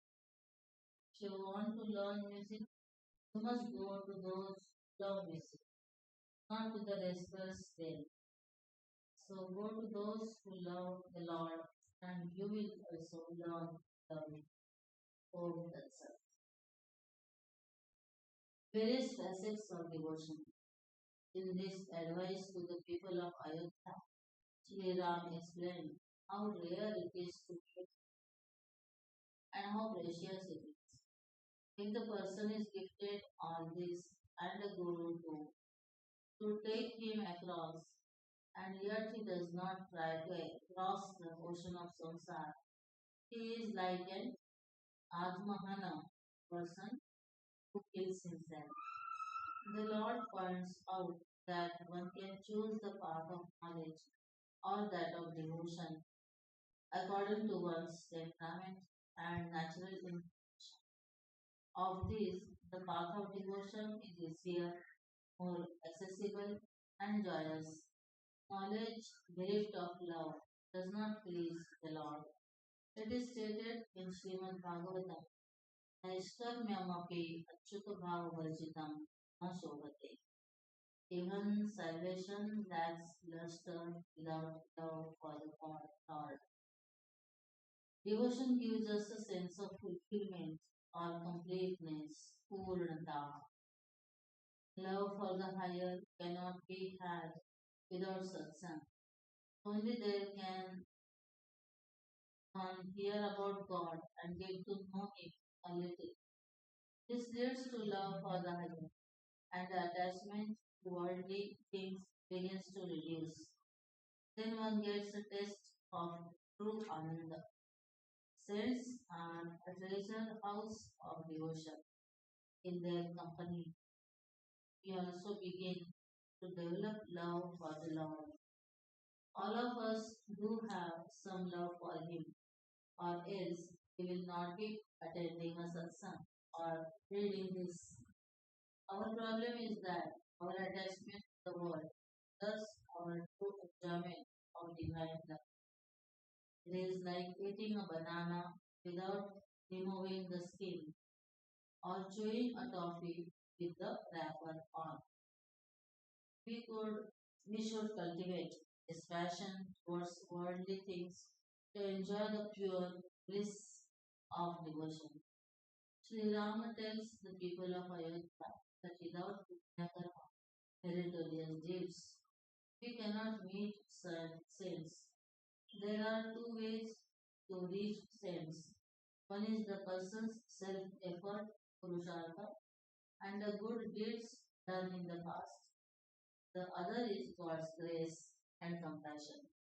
When Hanumanji meets Vibhishana for the first time in Lanka and tells him all about the Lord, Vibhishana says, Vinu Hari Krupa Milahi Nahi Santa. Without Sri Hari's grace, one can never meet a saint. These 2 points are not contradictory. One's good deeds may rouse God's compassion, but it is not always necessary that his compassion should have a reason.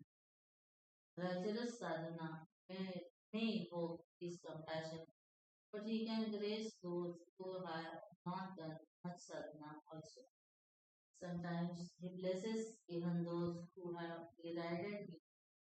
A little effort on our part can draw showers of love from him. The miraculous effects of satsang are described in the Puranas and Upanishads. Valmiki's life was transformed when he met Narada. He became a Maharshi and an immortal epic poet. Narada Muni's Upadesha helped Dhruva overcome his sorrows.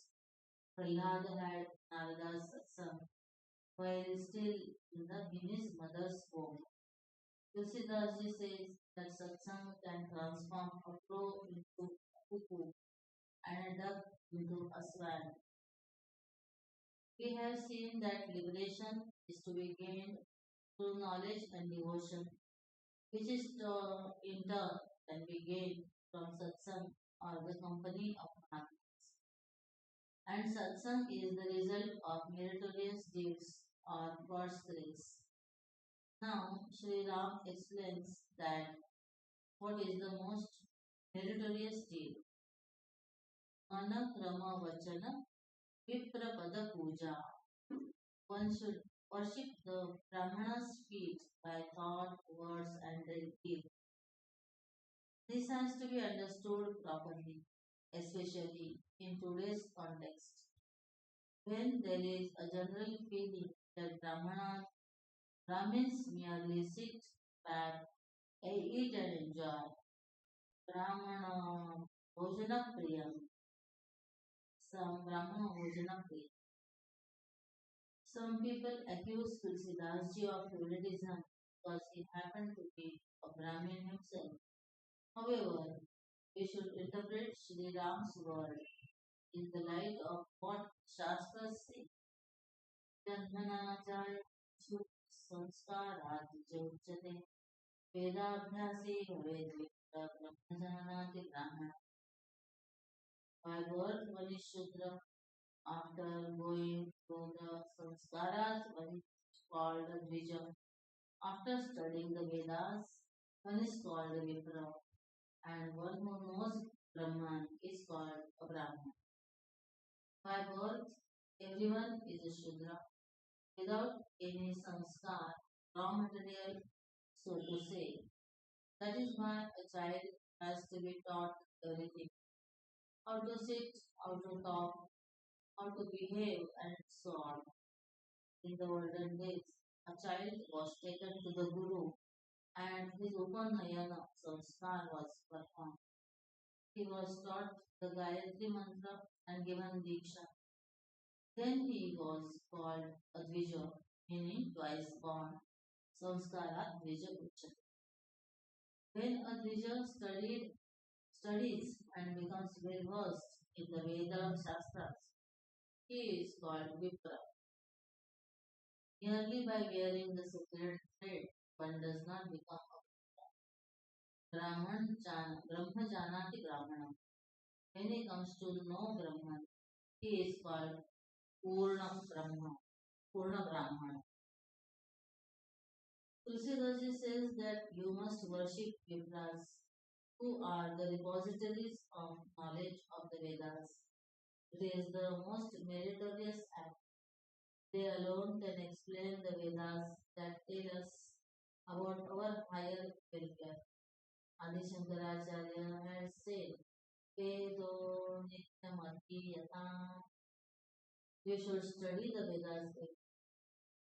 Revering those who know the Vedas is also a form of bhakti. Nowadays, people have little respect for elders, teachers, or jnanis, and yet hope to develop devotion. Without a healthy respect for others, especially those who know the Vedic knowledge, devotion cannot grow the heart. Sri Ram a secret next. Reveals a secret next. Without worshipping Lord Shiva, you cannot attain devotion to me. The devotees of Shiva and Vishnu fight often. The masters do not fight, but the followers take up the grudges. It is said that Shiva's Hridaya heart is Vishnu, Vishnu's Hridaya is Shiva. If you hate one, you cannot gain the other. Lord Shiva has many forms, not that of a Bhakta, a Guru, or Vishwas. You must learn to worship all of them. Without Guru, Bhakti, one cannot attain the Lord. Devotion is of the nature of love, very pleasing to the heart. Tulsidas says that it does not need yoga. You don't have to nod yourself asanas and do torturous exercises of pranayama. We find it difficult when to sit on the floor these days.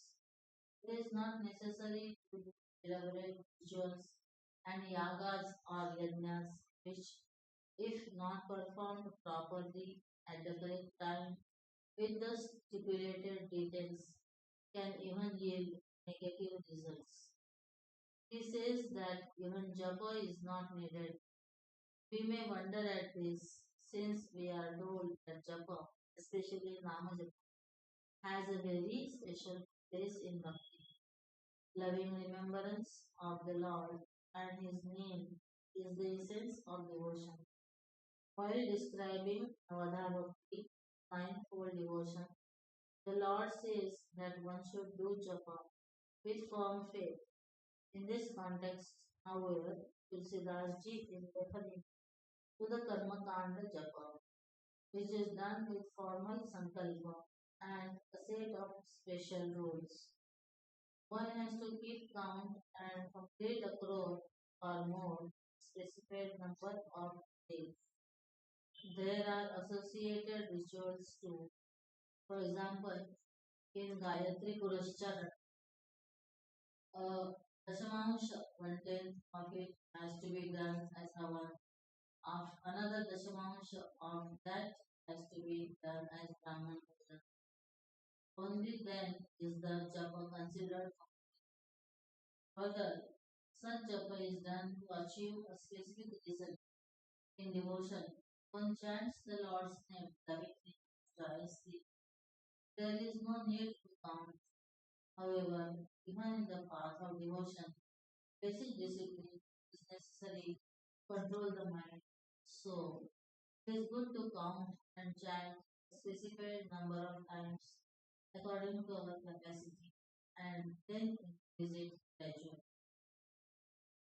There are many varieties of tapas. In the ancient days, Panchagni tapas was performed, surrounded by four fires, the sun, the fifth fire, pouring heat from above. In Chandrayaan, food was regulated according to waxing or the waning of the moon, with one morsel increased per day till one reaches the full moon day, and then decreasing number of morsels till one reaches the Amavasya, when no food is taken. Such tapasvians can also be bhaktas, but fasting and rigorous penance are not essential conditions for fasting. While listening the Bhagavata is considered very good, but if it is going to hinder the listening, it is better to eat and then listen. Shravana, listening, more important than Upavasa fasting. Tulsidaji is not saying that one should not practice yoga, perform yajna, do japa, tapa, asana. He is merely pointing out that they are not essential conditions for bhakti. In the devotion, prema, unconditional love, and vishwas, total faith, should be there. Often we love a person but don't trust him or her. Some we trust but don't love. We may trust and love, but there may be no respect. Devotion is woven with love, trust, and reverence. People often engage in a lot of activities in the name of bhakti. They visit temples and undertake pilgrimages. Sometimes they spend hours doing puja, which itself becomes a source of attention. Some think that devotion is measured by the amount of tears one sheds. Others associate it with laughing and dancing. Spontaneous how emotion is already, but devotion is not just a display of emotions, nor is it simply the performance of rituals. Sri Ram says that the devotee should be good natured without any crookedness of mind and should be content with whatever he gets.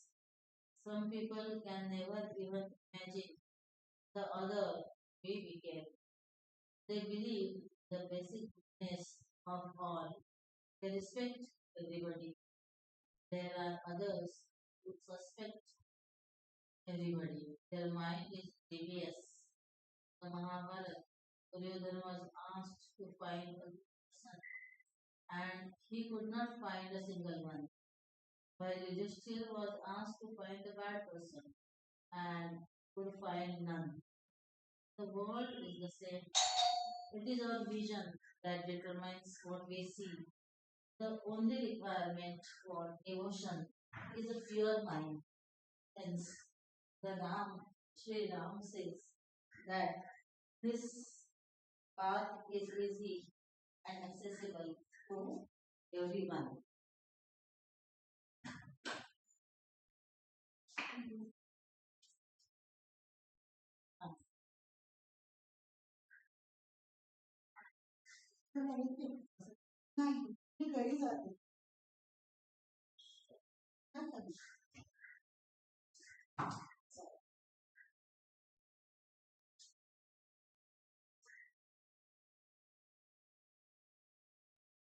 The world is the same. It is our vision that determines that what we see. The only requirement for devotion is a pure mind.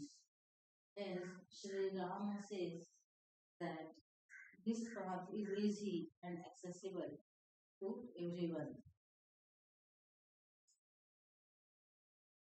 Contentment is another essential virtue. Having done your duty, you should be satisfied with whatever you get as a result. Today, corruption is rampant and people resort to wrong methods of earning because they are not happy with what they get as the just reward of their work. There is no end to one's desires. He who has no contentment is always poor. There is family pressure as well.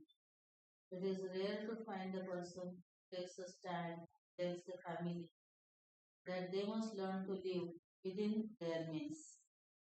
Sri Ram points out that people often proclaim themselves to be his devotees and servants, say that they take refuge in him, but actually rely only on worldly wealth and power. There are others who tell the Lord that they want nothing but his love, yet keep hankering after money and power in the world. It is said that if you are not really Nishkama without desires, go to the Lord as Sakama with desires. It is better to go, Lord, with your desires than to seek things from the world. All the beauties in our temples are seen smiling because they are amused by the false pretensions of the devotees. In true devotion, one should be able to drop all other forms of support mentally except that of the Lord. A devotee who possesses the qualities enumerated so far wins the heart of the Lord. Aham Bhakta Paradhinaha. The Lord who floats on the milky ocean begged the gopis for buttermilk to drink. The all-powerful Lord was bound by his mother Yashoda and drove Arjun's chariot. Tulsidas describes the qualities of a true devotee. In the lines of Gita chapter 12, a devotee has no feelings of enmity towards anyone, not even those who harbor enmity towards him. He has no quarrel with anyone, no expectations, no false hopes, no bhasha. One should have hope but not false hope, which consists of expecting quality that is not there in the object, like expecting salt to taste sweet or hoping for happiness from material objects, security from money, and so on. Hold on to God, who is all powerful and capable of giving joy and security, which even the near and dear ones may not be able to give because of their limited capacity. One should be caring and affectionate with everyone without pining any false hopes on them, without pinning any false hopes on them. A true devotee has no sorrow or fear. He remains calm and peaceful under all circumstances. There is a well-known incident in the life of Socrates. He was teaching his students when his ill-tempered wife verbally abused him and then threw a bucket of water on his only remark to the students was, "It roars and then it pours." To such a person, there is only joy in all the 10 directions, no sorrow at all. Swami Ramatirtha once fell into a ditch while walking. Smilingly, he commented, "Today Ram has had the experience of falling into a ditch." Akhandanandaji Maharaj used to recall that Premapuri Maharaj was traveling in a car once during monsoon in Mumbai. Another car speeding past sent a spray of dirty water right into his mouth as he was talking. The others were irate, but he merely said, "Every day I'll take the holy water from the feet of the Lord. Today I have taken it from a car." Tulsidas used the word anarambha while describing a true devotee. Sri Krishna, Lord Krishna used the word anarambha while describing a true. It does not mean that a devotee never begins any work. It merely indicates that he does not begin any action motivated by selfish reasons. He dedicates all his actions to the Lord.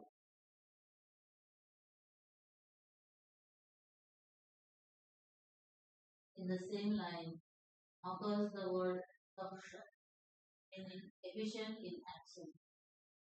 He is always alert, takes quick decisions, serious. He is Aniketa has no purpose, meaning that he does not attach himself to any house, thinking it is mine. By calling one house your home, you preclude all other houses in the world from being yours. Sant Dhaneshwar said, the entire world is my home. I am this whole world. A true devotee is Amani. He has no pride. It is also one of the names given Lord Krishna Sahasranam, Amani Manado Daksha. Amani Manado Mamya. He has no desire that other people should give him respect, honor, but he gives others due respect, samman. He is sinless, another, because there is no desire or hatred in his mind. He has no anger or rosha. In the grip of anger, people do atrocious things.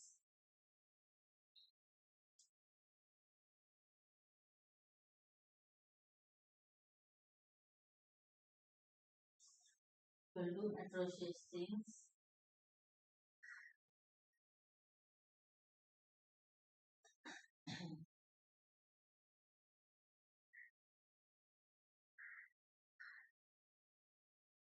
Abuse their parents, insult their guru, and sometimes even kill others.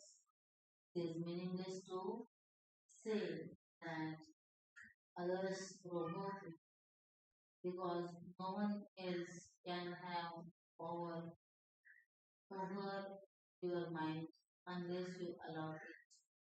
The devotee is called Vijnani because he has intuitive knowledge of Paramatma.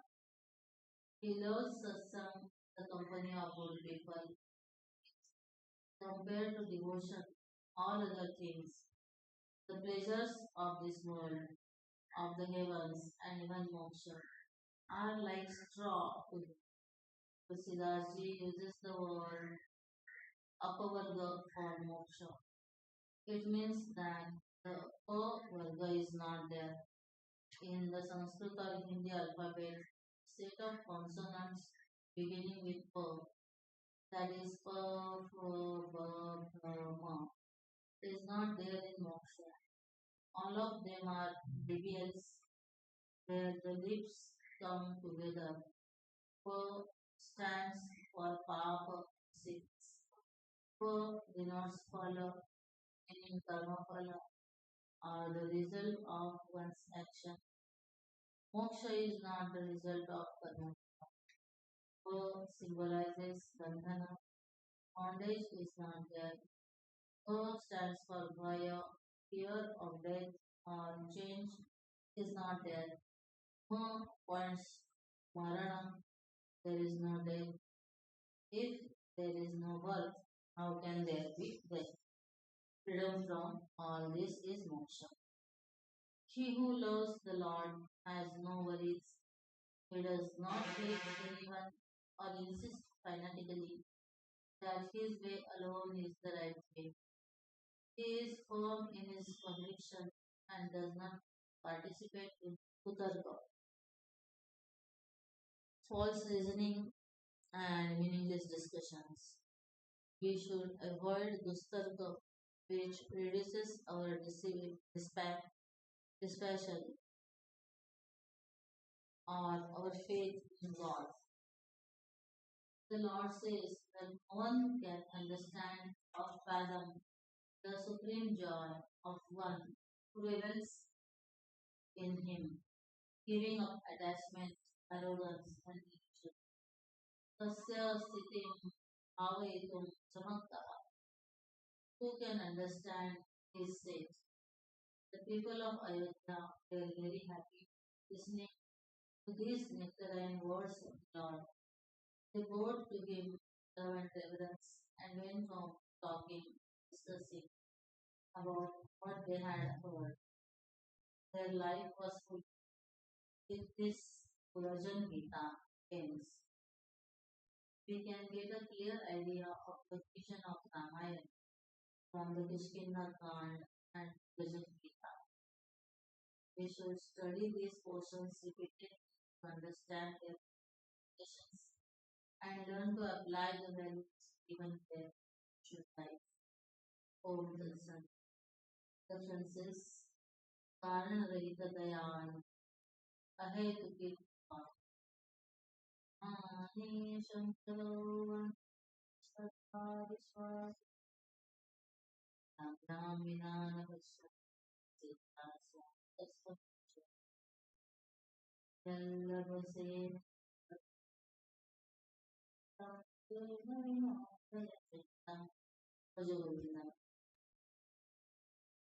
अन्याश्रयाणां त्यागो अनन्तता यद्यत् कर्म करोमि तदखिलं सम्भूतवानाम्. This way, reading completes of the book The Vision of Ramayana by Param Poojya Guruji Swami Tejomayananda Ji. Om Shri Chinmaya Sadgurave Namaha. Harihi Om Shri Gurubhyo Namaha. Harihi Om Shri Sitaram Santar Shri Satnam